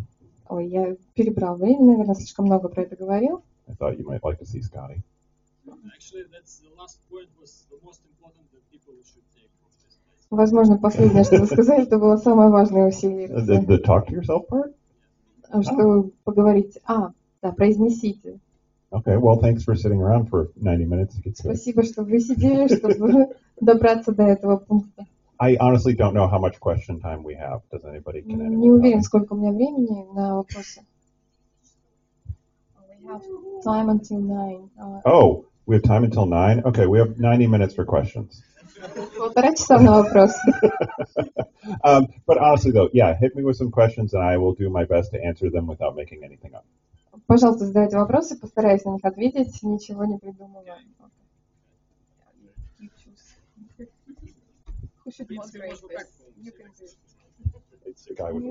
У меня такой вопрос. Я по-русски спрошу. Как вы считаете, премии «Оскар», которые дают за монтаж, они основываются на чем? Вот реально, что именно оценивают, когда оценивают, дают премию за монтаж? Только так не поверхностно, если можно, чуть поглубже в этот вопрос. Could you please answer the question and go deeper into it? When Oscar is given to editors, film editors, what is it based on? This award is given for what? What are their criteria? I'm happy to give you more detail than you ever wanted. С удовольствием отвечу вам во всех деталях, даже больше, чем нужно. Some Oscar categories are voted on by all Academy members. В некоторых категориях Оскар выдается, когда голосует большинство членов жюри. So like Best Picture, Best Actor, those are voted by everybody in the Academy. То есть вся Академия может голосовать за лучшего режиссера, лучшую картину. Other categories like editing are voted on by only people who do that. Но в некоторых категориях, в некоторых номинациях, как монтаж, там голосуют только специалисты. So what that means is that editors are voting for other editors. Ну, то есть в итоге режиссер монтажа голосует за режиссера монтажа.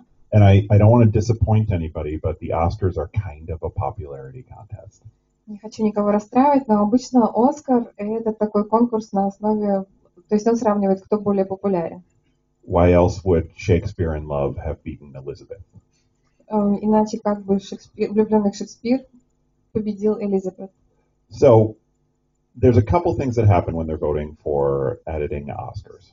One, there's a certain amount of just voting for the people who haven't got it yet.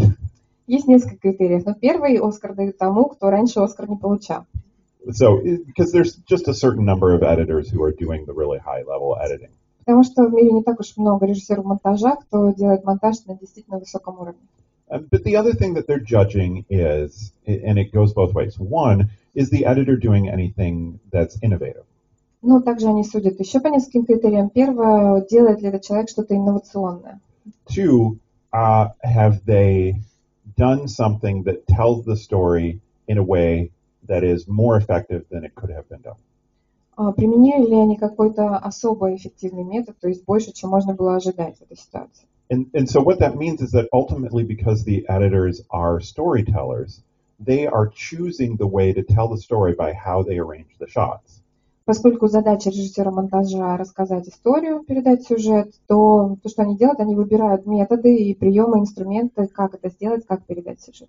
So what's crazy, and you probably noticed this, is a lot of times the movie that wins best editing, you don't remember the editing.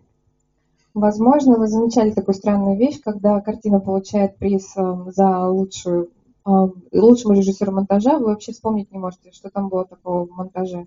Because the editor has done such a good job in telling the story that what you remember is the story. Потому что история была рассказана так хорошо монтажером, что вы просто помните саму историю.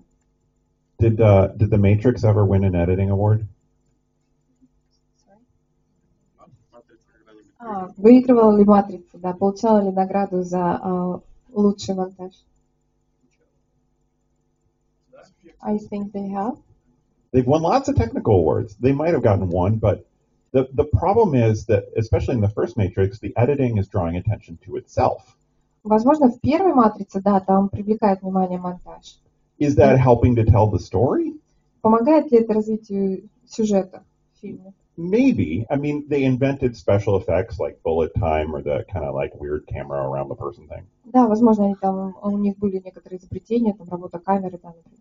And from a formalistic standpoint, that makes sense in the story because they're talking about reality being digital and you can change it.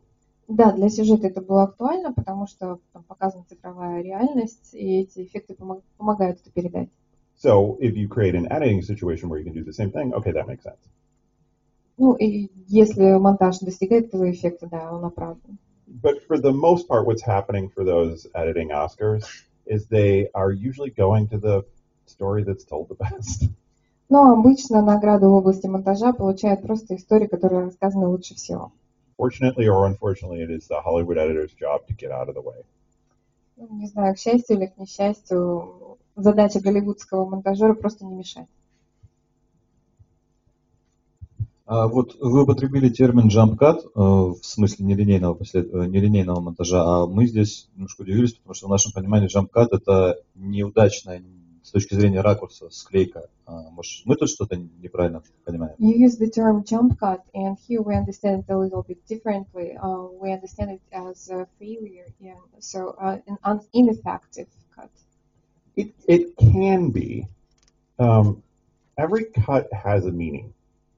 Может быть и такое понимание, потому что у каждой склейки, у каждого стыка есть своя роль, свое значение.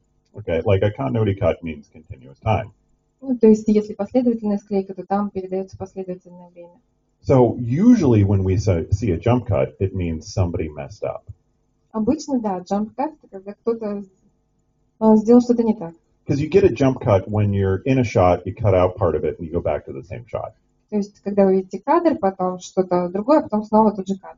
So if it was the shot of me walking to the theater and suddenly I warp from here to there, that's a mistake. То есть, если вы видели, как я шел в кинотеатр, и потом вы увидели, что я уже здесь, то это ошибка. Unless you want people to feel weird. Только если вы специально не задумывали такой эффект, чтобы люди почувствовали это странное ощущение. I'm not saying to do this all the time. Не стоит этим увлекаться, конечно. But if you're doing a horror movie Но если это фильм ужасов, and you want people to be freaked out, и если вы хотите напугать зрителей, then jump cut the hell out of it. тогда увлекайтесь джамп-катами. Because what the jump cut tells the audience is that time is broken. Потому что зрители в таком случае получают ощущение, что время нарушено. So, hey, you guys are Russian, right? Вы тут русские, да? So, you've been forced to watch Battleship Potemkin several times. То есть вас заставляли смотреть «Броненосец Потемкин» и не один раз. Okay. And so you remember after all of the happy people waving on the steps? И вы помните, как на ступеньках счастливые люди махали руками, You know, like the shawl and the woman with the umbrella and the guy with no legs. женщина с зонтиком, человек без ноги, платки, And then the soldiers are going to show up and kill everybody. а потом солдаты и всех убивают. How does that start? Как начинается сцена? With a baby? No. Stroller? Нет. It starts with suddenly.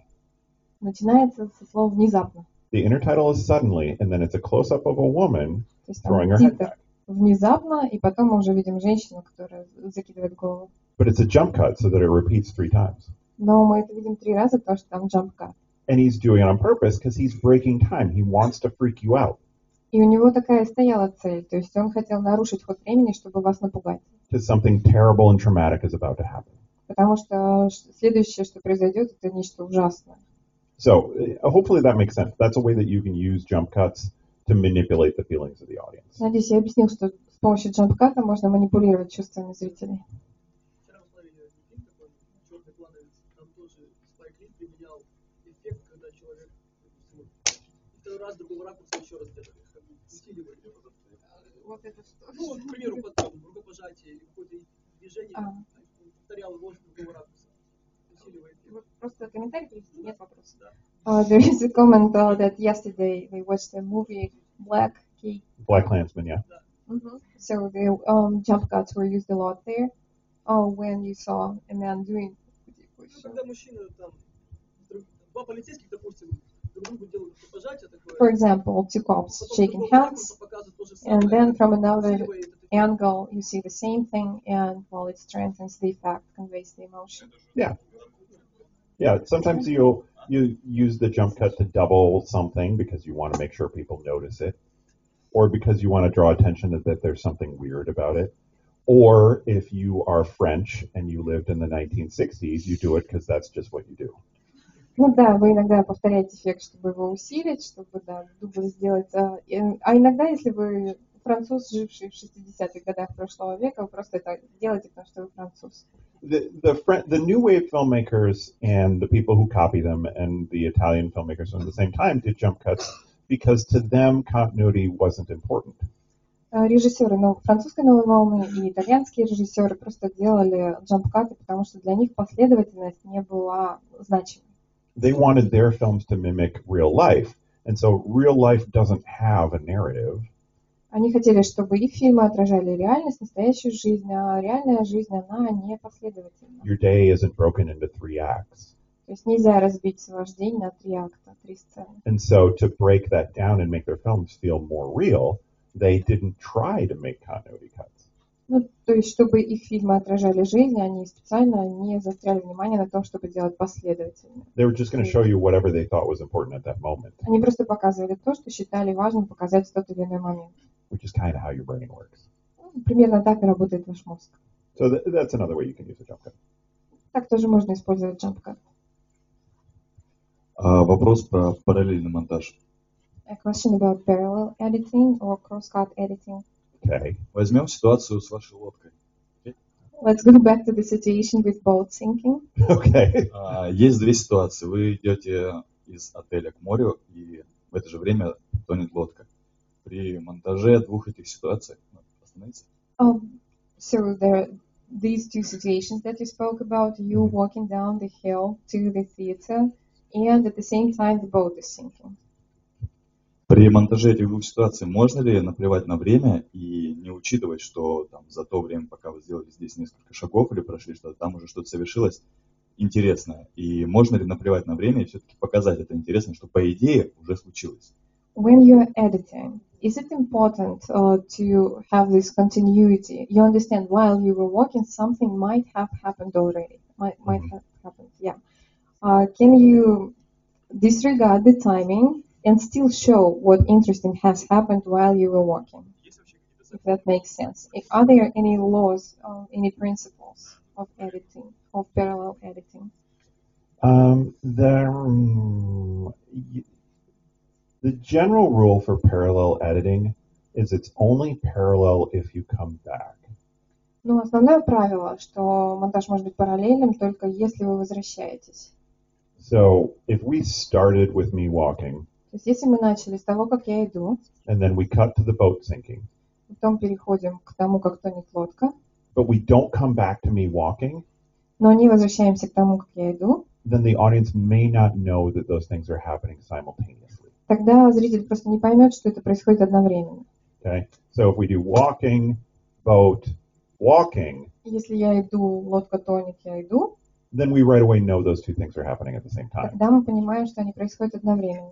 Or we'll assume that they are. Или предположим. Which is why Dunkirk made no sense to people. Поэтому Дюнкерк был непонятен людям.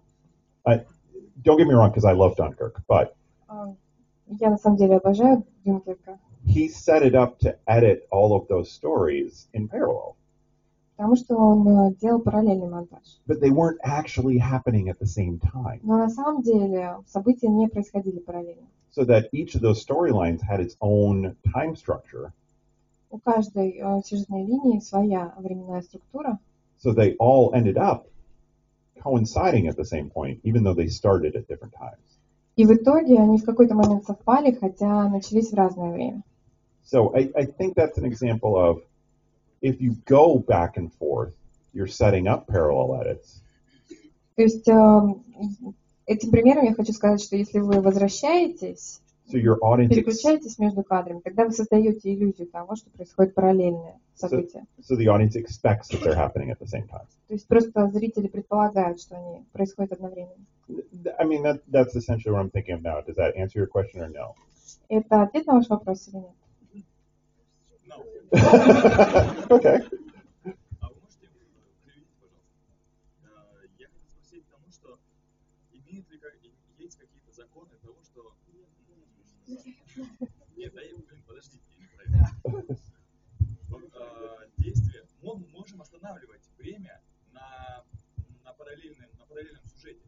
Потому что за то время, когда происходит первый сюжет, там же, наверное, дерутся, поубивали кого-то. Мы там остановили время, сделали, разрез. И продолжаем только после того, как прошла первая. Can we stop the time? So while something is happening in the first shot, at the same time something is happening in the next shot. Okay. Can we stop the time so not to lose this interest in what's happening in that parallel shot?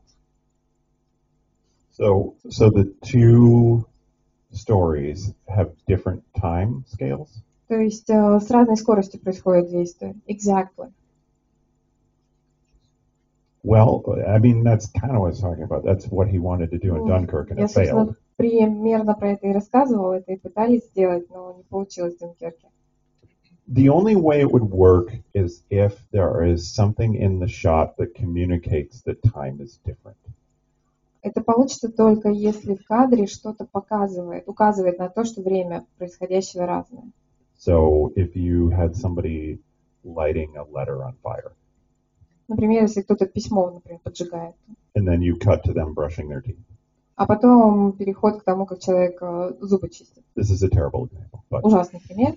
then we cut back to the letter and it's still burning. Но потом мы возвращаемся к письму, но все еще горит. Then we cut to teeth person sitting at work. А потом человек, который чистил зубы, уже сидит за работой. Then back to the letter, it's still burning. А потом снова к письму, которое все еще горит. Then they're driving home. А потом они уже едут за рулем домой. That would communicate that. Тогда мы сможем это передать. But it counts on clues within the shots to tell you. Но тогда в самих кадрах должны быть подсказки, которые на это указывают. I'm not sure you could communicate it only editorially. Не уверен, что с этим может справиться именно режиссер монтажа только сам по себе. В самом сюжете что-то должно быть в кадре. Does that answer your question better? Это лучший ответ на ваш вопрос, лучше, чем в прошлый раз. Woo! Thank you, thank you.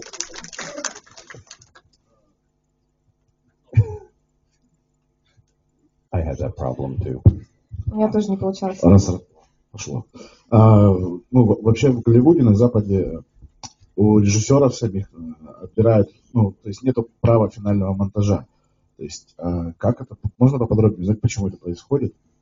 Can you please explain the situation in Понятно, Hollywood? что это, чтобы видение другого человека было, там, да, студия. То есть кто следит за монтажерами в этом случае? Студия. То есть, и почему это происходит? Who controls the editors? Who controls what they do with the movie? Because as I understand, filmmakers don't have the final say in the final cut. Is that correct? Could you please explain? There's a special person who has a really big whip. Есть специальный человек с кнутом. And whenever the editors do something bad. Когда монтажер что-то делает не так. Okay. The answer is complicated. Сложный ответ.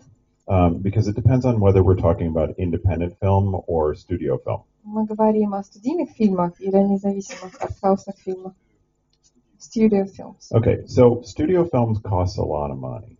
Студийные фильмы очень дорого стоят. Obviously. Естественно. So the way, you know what, now that I'm thinking about it, maybe it's not as complicated as I thought. Ну, может быть, ответ не будет таким сложным, как я думал. Generally the way it works is you go off and you shoot and you finish. Обычно происходит так, ты начинаешь съемку, занимаешься съемкой. And maybe somebody's been doing assemblies of the film while you're shooting.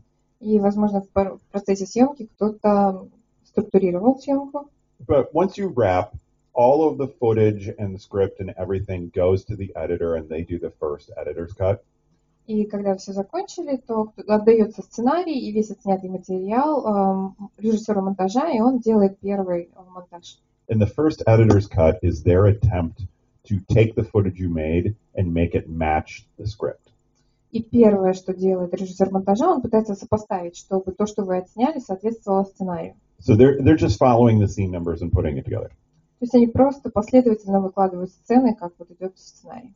Everybody hates that cut. И никому никогда он не нравится, эта версия не нравится. The editor hates it because you never shoot what you wrote. Режиссеру монтажа это не нравится, потому что вы снимали не то, что было написано в сценарии. The director hates it because it's terrible. Режиссеру не нравится, потому что вышло ужасно. And you should never, ever show it to the studio. И это никогда нельзя показывать в студии. Because the studio people don't get it, so they're just going to see a terrible movie and then think that they're going to lose all their money. Потому что люди на студии просто не поймут, что произошло, увидят ужасный фильм и испугаются, что потеряли деньги. So then usually the editor and director work together to make the director's cut. Потом уже садятся вместе режиссер монтажа и режиссер фильма и делают версию режиссера. Which we'll call the rough cut. В итоге получится черновой вариант. Because then everybody thinks we're awesome. И в этом случае все чувствуют, что у нас получилось великолепно, мы прекрасны. Because the director's cut should be pretty good. It should be pretty much what the director and editor want. Потому что режиссерский монтаж — это обычно то, что он закладывал, то, что он хотел, и то, что они сделали вместе с режиссером монтажа. So then when the producer or the studio people see it, they're like, wow, that's a great rough cut. И потом это видит продюсер и люди со студии, и думают, отлично получилось, хороший монтаж. And then after that, it really kind of depends on who the studio is and who the director is. А потом уже зависит от того, что за студия, что за режиссер. If it is a director that has less power, then the studio is going to have more control over what becomes the final cut.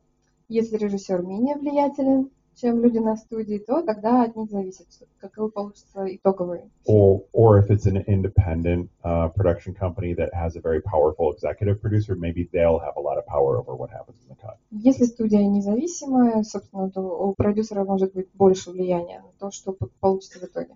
So, like Harvey Weinstein, before we all admitted that he was a terrible human being, had that kind of control.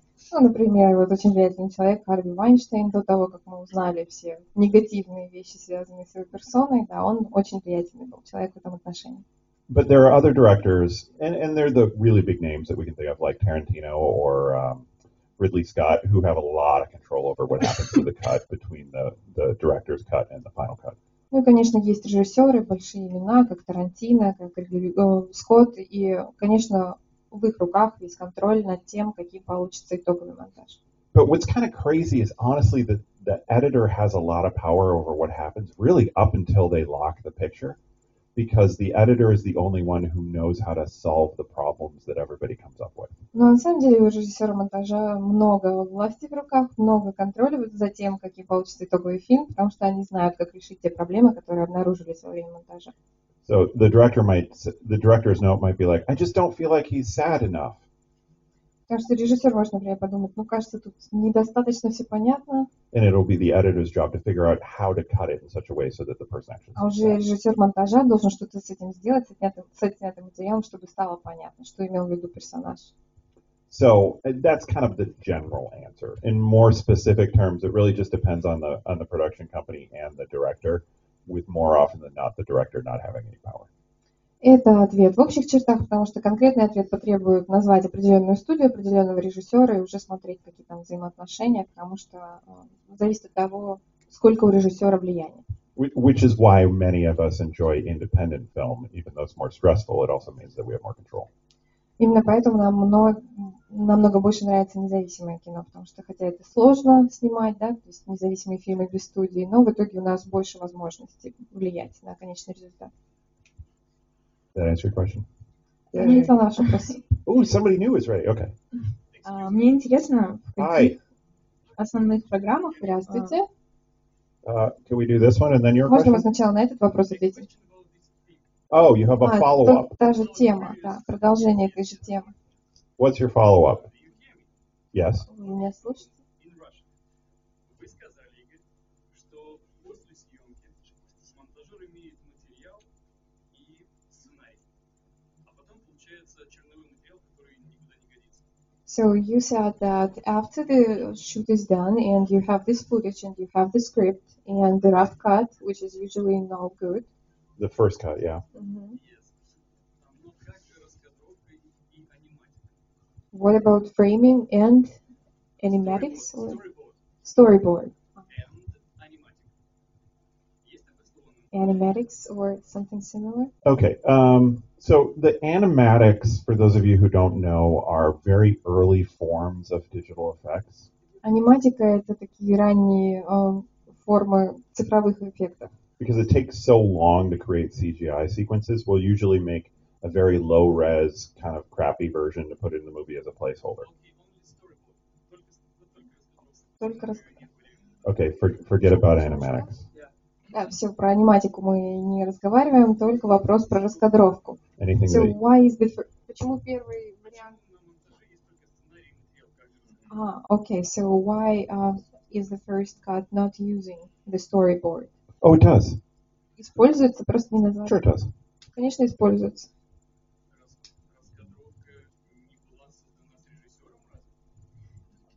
Он ее просто не назвал. So, isn't storyboard done together with the director? Yeah. Да, все правильно.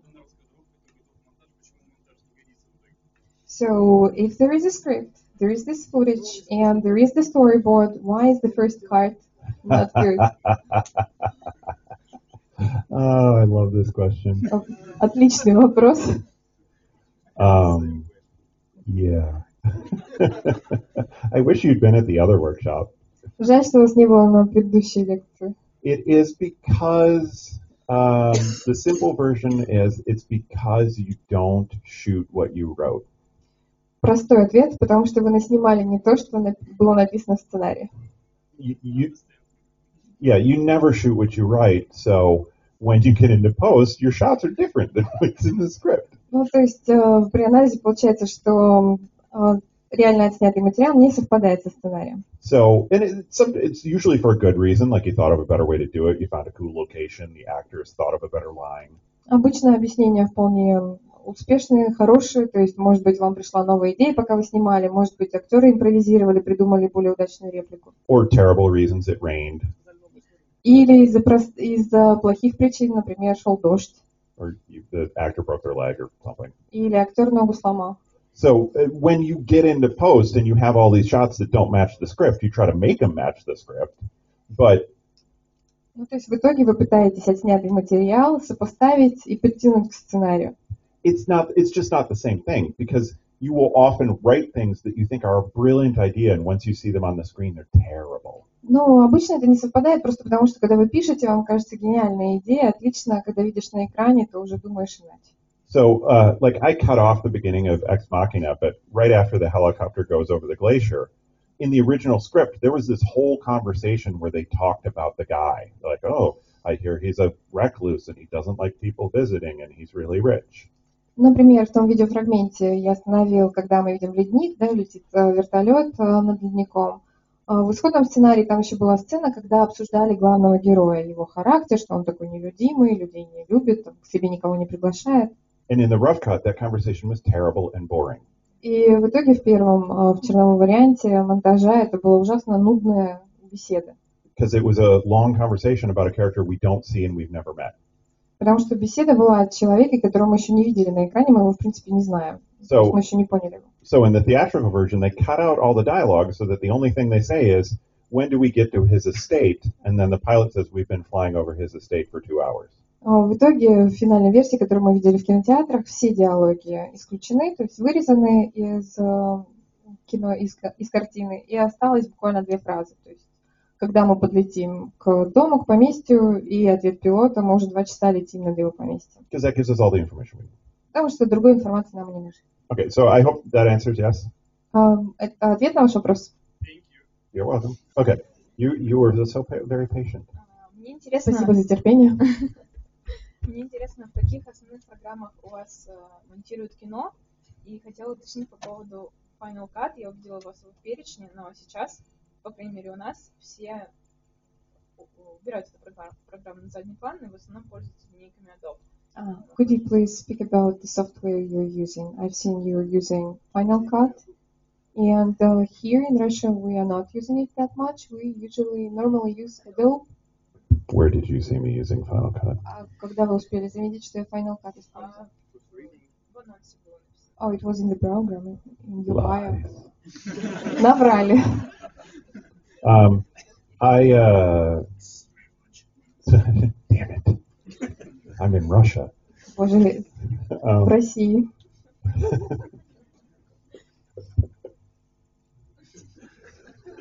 I'm answering your question and it seems like I'm not, but I am. На самом деле, это ответ на ваш вопрос. Может быть, вы не поняли, но я уже ответила на ваш вопрос. Нет, мне интересно, в каких программах у вас работает над кино. No, I'm about to answer. Я сейчас скажу. So I originally learned to edit on a flatbed. It's like editing actual pieces of film. Сначала я работала на монтажном столе, я так понимаю, flatbed, с пленкой. Yeah, which took a very long time. То есть нарезал физически пленку, это занимало очень много времени. It was fun, but it took a very long time. Интересно было, но очень долго. And then I moved from there to Avid Film Composer. Но после этого перешел к программе Avid Film Composer. And spent a couple of years on that. Пару лет этим занимался. And then when I moved to Los Angeles, that was when Final Cut 6 was getting really big. Когда я переехал в Лос-Анджелес, была популярна программа Final Cut 6-я версия. And so the job that I had used Final Cut 6, and my boss spent a week yelling at me to get me to use Final Cut 6 correctly. У меня на работе использовали именно эту программу, и босс на меня неделю орал, пока я не научился ей пользоваться. So then I got the Apple certification in Final Cut 6 and 7 so that I could teach it to people. Apple? Yeah. То есть потом, когда я купил себе Apple компьютер, то пошло легче с Final Cut. And then Apple came out with Final Cut 10, which is awful. Потом Apple выпустил 10-ю версию Final Cut, ужасную версию. And so pretty much everybody in the business in LA either stayed on Final Cut 7 or switched to Avid Media Composer. И все, кто занимался монтажом в Лос-Анджелесе, либо оставили себе версию 7, либо перешли на Avid Composer. And feature films have always been Avid Media Composer exclusively. И художественные фильмы обычно монтировались на вот Avid Composer. So, like all of the Oscar nominations this year for Best Editing were all edited on Media Composer. Все номинанты на Оскар в категории «Лучший монтаж» именно использовали эту программу. So I switched back to Avid Media Composer and got a master certification in that, so I could teach that as well. Я тоже вернулся к программе Avid Media Composer и защитил магистерскую диссертацию с помощью этой программы, так что вот я использую ее. In terms of Premiere is a great program. It's very similar to Final Cut 7. Premiere хороший тоже продукт, который аналогом является Final Cut 7. It's getting more accepted in the United States, mostly for documentary and some television. Его все больше используют в США, особенно для документальных фильмов и телевизионных. But the majority of editing is on Media Composer. Но большинство на Media Composer. And honestly, it's just money. Вопрос в деньгах. A Premiere editor in the United States will make between $20 and $26 an hour. Премьер стоит от 20 до 26 долларов в час. And an Avid editor makes between $30 and $75 an hour. Avid Composer от 30 до 75. What do you mean by makes? Like Cost? earns, like they're paid. Да, час работы монтажера, да, за час. Это была стоимость. So is there anything wrong with Premiere? No. Except that I don't want to make that little money. То есть премьер проблемы никакой нет особой, кроме того, что мало платят за нее. So, but in the grand scheme of things, the software is just a tool, and they all work pretty much the same. Ну, это программное обеспечение, редактор это просто инструмент. В принципе, работают примерно одинаково. Oh, I was about to say we have time for about 2 more questions. And there's 2 people. Я только собирался сказать, что еще 2 вопроса, и все, и как раз у нас 2 руки. У меня микрофон, я первый спрашиваю. I got the mic, I'm asking first. I like your style. Мне нравится ваша манера задавать вопросы. Касательно монтажа, для анимационных фильмов существуют ли какие-то дополнительные правила или исключения монтажа? Speaking about editing for Был ли у animated вас опыт films, монтажа анимационных фильмов? have you ever done editing for animated films? Are the principles any different from editing other types of films? The editorial principles are not different. Принципы монтажа те же самые. The way it works is a little different because you start editing before they finish the shots. А вот то, как работает в итоге, как получается монтаж, вот здесь есть различия. You start editing before they finish the shots. То есть вы начинаете монтаж еще до того, как они сняли кадры. So I did a brief training job at Trailer House, a place that makes movie previews. Я работал в Trailer House, который занимается... And they were working on, I don't know, Kung Fu Panda 17 or something. То есть они, кажется, выпустили Kung Fu Panda 17. But what was really interesting is they started making the trailer as soon as they started making the movie. То есть интересно, что они снимают трейлеры одновременно со съемкой самих картин. So going through the trailer, they had some fully rendered sequences of the panda doing stuff. То есть уже в трейлере есть последовательности кадров, где вот кунг-фу панда делает все свои движения. And then they had some shots that were line animations that were like animatics. А в некоторых кадрах была линейная последовательность, аниматика. And then some of the shots were just still images that represented what was going to happen in that shot. А в некоторых кадрах просто были статичные изображения, которые просто обозначали, какое действие там будет. So essentially what they do is their first cut is like a storyboard because they're just putting the stills down for the shots. То есть первый вариант это как раскадровка, то есть статичные кадры, которые обозначают кадры, которые будут в итоге. And so then as they get the animatics and as they get the shots, they replace those in the sequence until they're done. Ну, а по мере того, как фильм снимается, уже добавляется движение. So that's how. Примерно так. Did you get the microphone? Yes, thank you. Достался микрофон вам. Значит, вопрос такой. Многие здесь присутствующие сами снимают фильмы и являются режиссерами, операторами и монтажерами. вопрос к вам. Перейдите, пожалуйста. Many people in the audience here today are filmmakers, they are directors, they are editors and cameramen. Вопрос такой, вам как преподавателю. Что делает вас лучшим монтажером? Когда вы еще и режиссер и оператор делаете свой фильм? Или все-таки, когда вы отдельный монтажер, вы со стороны, когда вы режиссер, вы дорожите каждым кадром, что вы наснимали. Вопрос в том, что делает вас лучшим монтажером? Что лучше вас развивает в этом направлении? Когда вы делаете свой фильм или когда вы делаете чужой фильм? The question to you as a person who teaches, as a professor, who is a better editor? A person who specializes on editing, doing it for some other director, for some other filmmaker with his own photographer, cameraman? Or when you're doing your own thing, your own movie as an editor, as a filmmaker, as a director, as a photographer? Okay. It's a theoretical, right? Вопрос теории. A hypothetical, yes. Мы предполагаем, да, гипотетический вопрос. I mean, if I am just an editor for somebody else, Okay. Am I a better editor than when I do my own movie? Ну, то есть, если я монтажер для другого режиссера, монтаж делаю для человека, который снял фильм, это лучше, или когда я снимаю и сам монтирую свой собственный фильм? Assuming that these two people Предположим, два человека, да? have equivalent technical skills. И у них одинаковые технические навыки, у этих двух людей. So they're both equally as good at using the machine. То есть они оба, эти режиссеры монтажа, хорошо используют машину, то есть техническое оборудование. In general, I would say that somebody whose only job is editing is going to be better than somebody editing their own film. В целом, я бы сказал, что тот, кто специализируется на монтаже, конечно, сделает монтаж лучше, чем тот, кто совмещает несколько работ. And this is because the editor's job mainly is to tell the story, right? Потому что мы помним, что задача монтажера — рассказать историю. But their job is also to be the representative for the audience.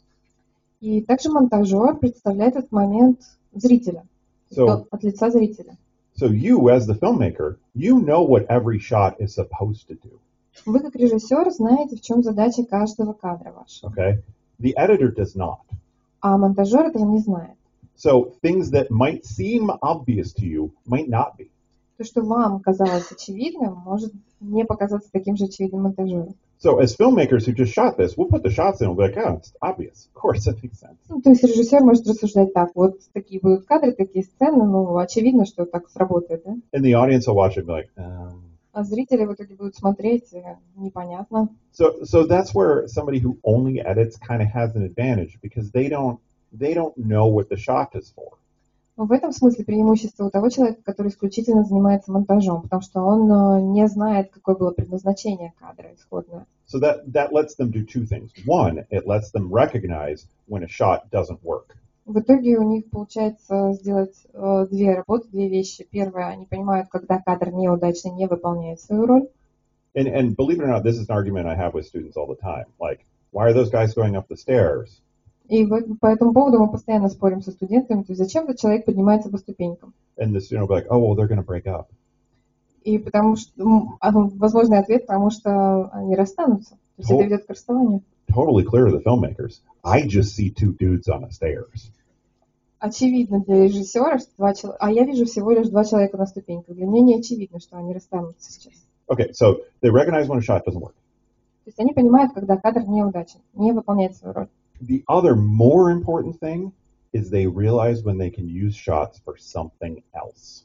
А второй важный фактор, что может сделать режиссер монтажа, он поймет, какую еще задачу может выполнять тот или иной кадр. So something that an instructor I had years ago used to shout at us was, it's only media. Media is like yeah. Can you please repeat your phrase? It's only media. Это единственный способ. So I'm not sure what you mean. Can you please I'm about to explain it, so maybe that'll help. So what that means is it doesn't matter what you intended to use the shot for. Теперь понятно. То есть это всего лишь средство. Вообще не важно, что вы туда вкладывали, что вы хотели показать. Now it's just a clip. Сейчас мы видим фрагмент, клип. The audience doesn't know, Зритель не знает, что вы туда вкладывали. so use it for anything. Use it for anything. Используйте как хотите. If you have a shot of a car going down a road, the audience doesn't know they're going to the doctor. Если по дороге едет машина, зритель не знает, что человек едет к врачу. So use it for something else. Who cares? Используйте кадр с другой целью. Какая разница? And so an editor who didn't make your movie is just going to look at the shots and be like, oh, I can use this. That'll look really cool there. То есть монтажер, который не снимал этот фильм, то может посмотреть на кадр и подумать, как его лучше использовать. And so that's why is assuming that they are competent. That's why I would say you're always better off using somebody whose only job is to edit. Я предполагаю, что мы полагаемся на компетенцию человека, который делает одну работу, одну задачу, он с ней справляется лучше, если специализируется на этом. Okay, is there anybody in the back who's dying to ask something you didn't get a chance? Там в конце кто-то страшно хочет задать вопрос. Есть Well, такие? you're in the middle, but that's good. Ну, можно и в середине.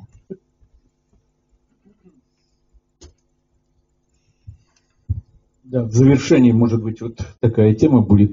Мы сегодня познакомились с основными законами монтажа, но Эйзенштейн говорил, что монтаж – это мышление режиссера. To conclude maybe the talk today, we talked about Eisenstein. So Eisenstein said that editing reflects the thinking of a filmmaker. И законы существуют для того, чтобы их нарушать. Ну, это такая произвольная трактовка. Безусловно, талантливые режиссеры, они монтируют по-своему, они по-своему нарушают эти законы. Я просто хочу, чтобы был какой-то комментарий по этому поводу. Как вы считаете, вот насколько позволительно нарушение этих законов и насколько, опять же, не были названы, допустим, к параллельному монтажу перекрестный монтаж, ассоциативный монтаж Тарковского. Вот насколько вот именно чисто профессионально нарушение этих законов является, ну, дозволительным для любого режиссера. If editing reflects the filmmaker's thinking and his way of seeing things, is it allowed for the filmmaker to break the rules? Because we know examples of Tarkovsky's associative editing, there is parallel editing, cross-cut editing. What do you think? Is it professional to break the rules and principles of editing to achieve some other effect and reflect the talent of a filmmaker? I like this question. Мне очень нравится ваш вопрос. Because it's something that I realize about my own style relatively recently. Я сам недавно понял это о своем стиле. And I realize it through filmmakers and editors that I admire and how they go about things. И также я это понимаю, наблюдая за режиссерами, которыми я восхищаюсь, и за монтажерами, которыми я восхищаюсь. And so that means that I've realized that ultimately I am a formalist. Я пришел к выводу, что сам я формалист. Meaning that I am going to use the form of film to communicate the emotion that I want to communicate. То есть я использую форму фильма, чтобы передать эмоцию, которую я хочу передать. And I don't want to get super theoretical about it, but I'm going to. Не хотел бы углубляться в теорию, но придется. But essentially, when you're communicating meaning through the movie, you're doing it through three different levels. С помощью кино, передавая смысл, какое-то значение заложенное, вы это делаете тремя способами. The first way is the intra-frame narrative. That is the meaning in the picture. Первое это внутрикадровый frame. Intra-frame, that's the meaning inside the picture. Okay. Intra-frame editing. Narrative. Yeah. Внутрикадровое повествование. Next, what you're talking about through Kuleshov and Eisenstein is the interframe narrative, right? That's the story that you get between pictures. Также может быть межкадровое повествование, мы говорили про Эйзенштейна и Кулешова, то есть история рассказывается с помощью разных кадров. But the formalistic part, and the part that'll make your brain hurt, is extra-frame narrative. Вот формализм, он о том, и сейчас взорвется ваш мозг, о том, что такое экстра, то есть экстракадровое повествование, сверхкадровое. The meaning that you get through the form of the film itself. То есть вы получаете смысл, понимаете смысл фильма, анализируя саму форму фильма. So filmmakers like Tarkovsky or Krzysztof Kieslowski or Terrence Malick fall into the category of people who are doing extra frame narrative. Вот ряд режиссеров, которых перечислили, они используют саму форму киноповествования, чтобы передать смысл. Because now how they're manipulating the camera and the shot and the edit is creating new meaning that wouldn't have been there before if they just cut it straight. То есть новое значение создается с помощью работы камеры, с помощью кадров, то, как они выстраиваются, которые иначе было бы не передать с помощью просто последовательного монтажа. So what this is a really long way of saying is... Это очень длинное объяснение. Yes. А короткий ответ – да. Break the rules. Нарушайте правила. Just make sure that you're doing it for a reason, and that reason has to be to help you tell the story. Но нарушения должны быть осмысленны и работать на одну цель, чтобы рассказать историю, передать сюжет. If you're ever breaking the rules to just be like, oh, I'm so cool. Если вы нарушаете правила с целью просто их нарушить, что я такой крутой. Continuity, I don't care. Последовательность, какая разница, неважно. Right, that's dumb. Don't do that. А это глупо, так не делайте. But if you're going to break these rules, like if you're going to do discontinuity cuts, or you're going to go back in time, or you're going to turn stuff around, that's totally fine. It's art. В противном случае, если вы это делаете осмысленно, то есть возвращаетесь по времени, делаете прерывистый монтаж и так далее, тогда это искусство, собственно, в этом и состоит. So ultimately, we're all here to tell stories, and we're all here to make people feel things. And so if you're going to break the rules, that should be the reason why. У нас у всех цель рассказать историю, чтобы люди что-то почувствовали, и поэтому ради этой цели можно нарушать правила.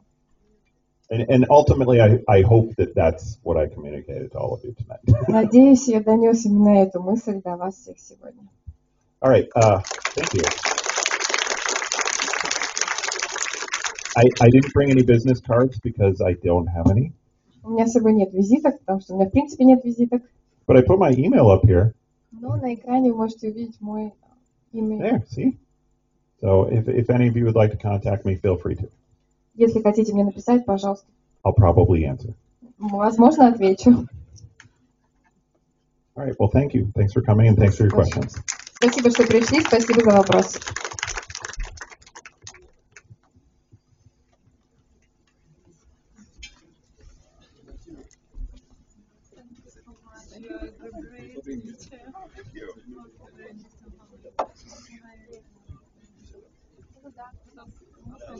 Oh, sure. Where you want me to sign? I'd love to. You want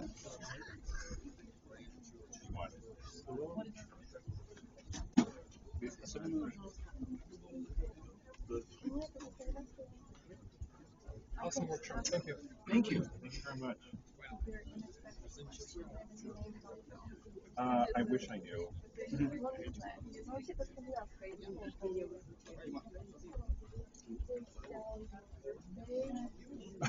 Birthday.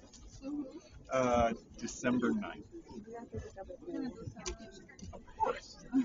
Oh crap, we forgot to take a picture. Oh, you told me to remind No, we forgot.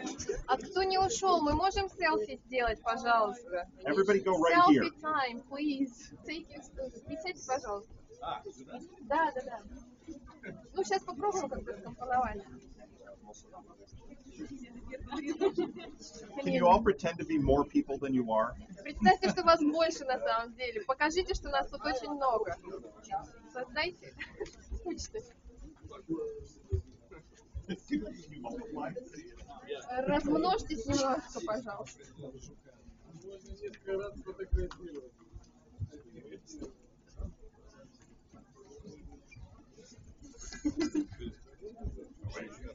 Плотнее, пожалуйста. All right, everybody wave. Маша, пожалуйста. Great. Thank you.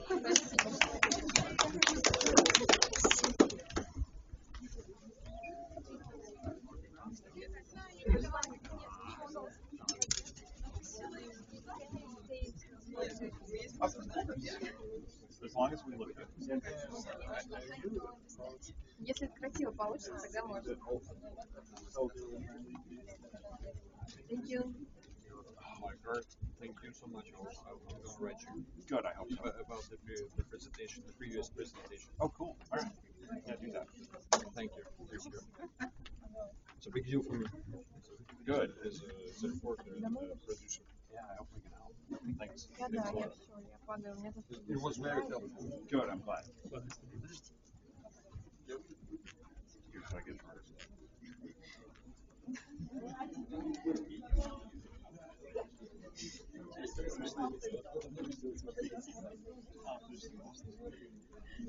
Prove it.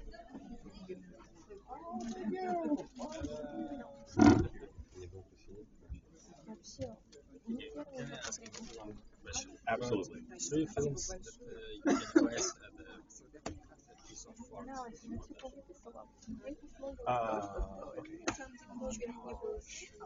you want modern or do you want old? Probably modern. This last 20 years.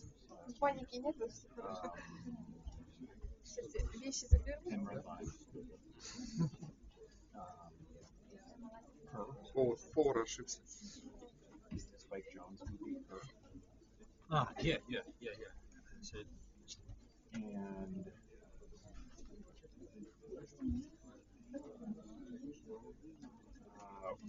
the last one. Just because of how they put together the whole sequence of the house.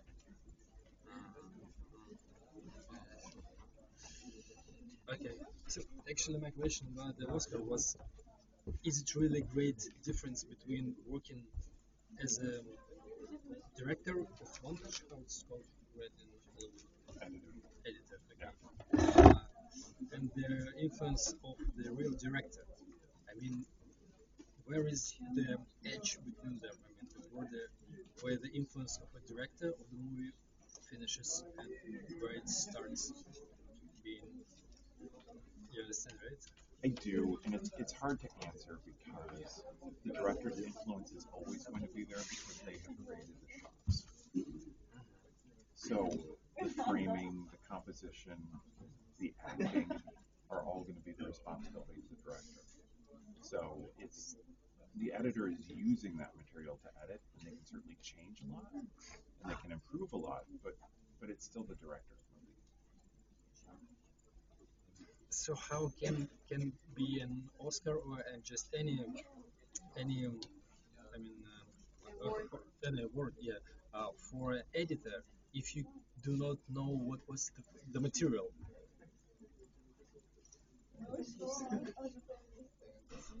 Well, I don't have an answer to that because you're right. And that's why we have editors vote on it, because Hollywood is small. And so editors tend to have a better idea of what people have had to deal with. So like if you know somebody was editing for Michael Mann's so you know that there's a lot more to go through. Or if you know somebody was editing for Woody Allen, you know that they didn't have a lot of material and they were just putting together what Woody Allen shot. So I think that goes into the decision about the editing awards. Yeah, I see. Well, it explains a lot. Yeah, it's ultimately. Oh, I'm sorry. No, I just have a brief question. Tomorrow's roundtable on film education, you're also part of it. I think so, yes. Okay, I was wondering if I have to prepare something in advance, if there is something that I might look up. I don't know because I don't know what we're going to talk about. So, okay, so it's probably just general knowledge. I'll ask tonight. Do you have our email? I think so, yeah, I do. Okay. I do. I had an email from Ksenia forwarded to me, so okay, yeah, just it was from you. Drop me an email tonight. If I find anything out, I'll let you know. Okay, because there are 2 interpreters. One will be simultaneous, and I will do the consecutive part, so we both. Okay. Thank you so much. Cool. You are No, great. thank you. You did great. Working with interpreters. Not many people do that. Oh, I've done it a lot, so thank you. And see you See you tomorrow. tomorrow. So, yeah, that's why I, in particular, don't think that awards are that big. Yeah, well, it was a question that was in me for a long time. Been bugging you. I Yeah. want to know. Yeah, understand. All right, well, hopefully I helped a little bit. Yeah, actually a lot. Thank you very much. It was very good introduction, or how do you call it? I mean, actually, if you it's first time you're here, right? Yes. Yeah. So not everybody prepare like you. Yeah. So it's a really pleasure to be here. Not like sitting worrying, even without any expression, but I think everybody here appreciate what you're doing. Thank you very much. I like it when I do good work. Thank you a lot for your lecture. It was really informative. I do have questions. I just want to do a picture because I know your time is let's do it. busy. How do we look? Thank Very you. good. Great. I just we just this morning heard that you had a lecture in a different place. Yes. So sorry we couldn't come. It was an information. And he said it's gonna be 27th. Yes. I don't know what my schedule is. I know I have at least one more talk, I think, over on Tigrova. Yeah. But I don't know what it's about. I bet it'll be awesome. Okay, Wait, we'll find something. You know. Well, we don't actually have, we have something planned for Grace Cafe again. Oh, we do? Grace, Yeah, on Thursday morning at either 10:30 or 11. Is that me or what is that? I think that'll be all three of you, kind of more of a general one. Is it a Film Academy one? Or? It's one that we set up as sort of a, to have something that day. Oh. And it's mostly for these, it's like TV school students, like high school students. Okay. But it's fine to open it up to public. So, I would say 10:30 on Thursday.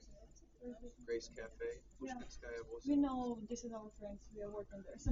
Oh. It might be at 11, but I think it's 10:30. Okay, thank you. You're welcome. Goodbye. Bye. Maybe still it's a question. I want to understand. How about the sound? The editor do the sound for the film, or it's the specialist for the sound? The editor will do a very basic version of the sound. And then once they have locked the picture, so they're not making changes to the picture anymore, they actually send all of the sound off to a specialist to do it. And then the specialist something change. Yeah, so they'll fix any of the sound that's broken.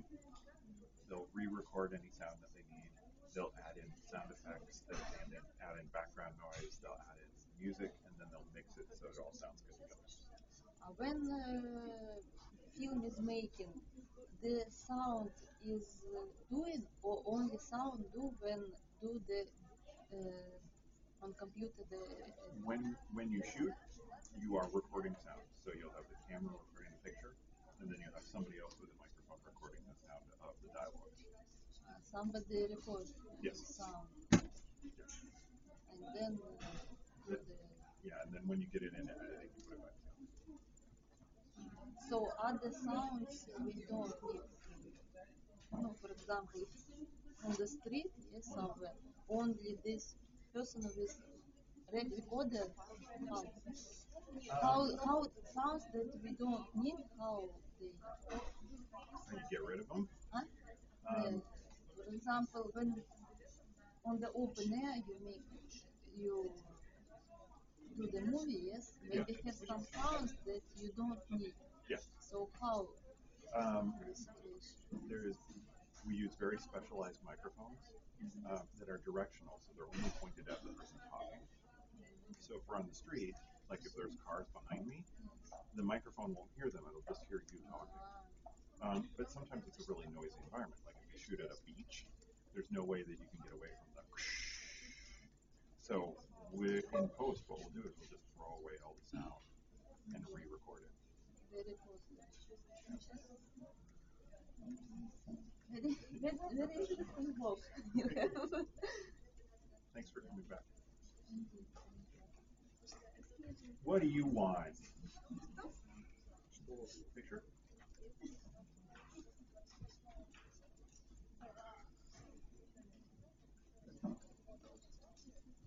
Thank you.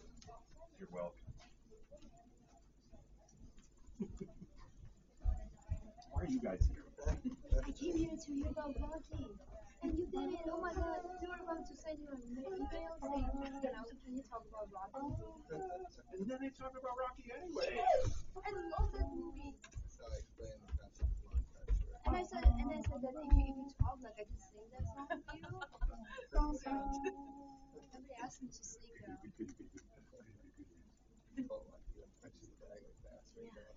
You know, every sports film has a training montage. Said it's been like copy paste. I don't know if it was copy. I have two actually. Yeah, I have two. And you know, every romantic comedy has a getting to know you montage. And it usually also has the we've broken up and we're spending time apart montage. Yeah. Do you like enjoy movies nowadays? I was thinking in your presentation. Are you always thinking about the editing and critiquing it a little bit? No. Or you can kind of turn it off? No, I mean if it's an engaging story, then I don't think pretty much But the other thing is like at the end of the semester I'll have so many students finishing up their films that I'll spend entire days watching unfinished films. And so I'll spend like 8 hours watching these movies that are quite done, very good, and I'll get home and my neighbors go, hey, we're not watching that.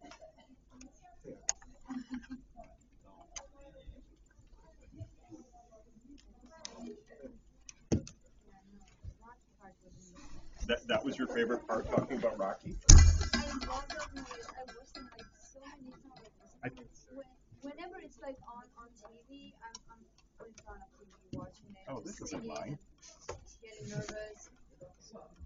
I was looking for, when I was first putting this together, I thought about bringing Rocky, but the only clip I could find was Rocky 3. And I was like, do I bring the one where he's fighting the Russian guy to Russia? I think isn't that 4? Yeah, Rocky 4. That's 4. And they're actually from that. Yeah, you have to do that. They will like that appreciate it. Yeah. Thank you. Even though they don't win in the end. Right. That's Even though probably the most popular one here. even though the guy isn't actually Russian. Yeah, it's like German or Swiss or something. I will break you. Swedish. Are you humming Rocky right now? Every time I go to the gym, like I like imagine, I want to relieve all the pain that you want. I haven't done it. I haven't done it on this trip yet, but whenever I go to really long trips, a lot of times I will super early in the morning before something send a WhatsApp message with the Rocky theme video for people. So that then they curse me. There is one when like Paula dies, he's like driving fast and then this song going. That's also like one of the things. So we're here to help you find a dinner place. Oh yeah? Yeah. Thank you. You work very hard. You deserve it more than me. I can offer you at least 3 options. You can kind of think about each of them. One option is a Georgian restaurant, which you can walk to. One issue is they don't take reservations. It's good and bad. We can get in, but I don't know how long it will take. It might be quick, it might not be. Another option is a wine bar. They do take reservations. They're actually busy, so you can probably get in. They have food, not a huge amount, but they've got like good salmon and stuff like that. Another option is that Hispanic Mexican place that we recommended the other day we didn't go to. If you want something fast, you can walk to. Huh. If you want something else, there's some other options out there. Coming up with some things. There's pizza. If you want some pizza, but it's a little farther away. There's paying taxi there. Taxi. I'm trying to think of what will be the easiest and fastest and least difficult to do. Which is also easiest, but I thought I'd try to say it more than one way. Yeah, I mean, the fastest service would be that Mexican place. Walking a little bit further, but it's not bad. It's about the same distance as the wine bar, actually. So those two are the same distance. Is that the place down over by the church that's being remodeled? Yeah, it's like. Yeah, they're both in that same area. Yeah. So like 3 blocks. It's about 10 minutes. 15 minutes. Which one do you prefer? The quick one, Captain Lima? Sure. Oh. I mean, it's a like burrito with fresh ups. I like that idea. 10 to 15 minute walk. So you don't need the car. No. Lydia will come with you. You have a way of reaching her to see. She should have eaten on the boat, but can you check with her? Ask Dan to try to reach out to her. Okay, then I will leave you if you are not against the. But Igor, I would like to ask you, could you please give adapter to Lydia? I got it. Adapter? Yes. Oh, you got it. Yeah, I'd love to. And tomorrow at 12 in the Ocean Cinema we have you have interview you, Dan and Lydia. And we'll go with Lydia for interview at 11 earlier. I will text you. Okay. But the interview is here. For you, Dan and Lydia here. Okay. And for Lydia in another place, but then we'll. Oh, she's doing a second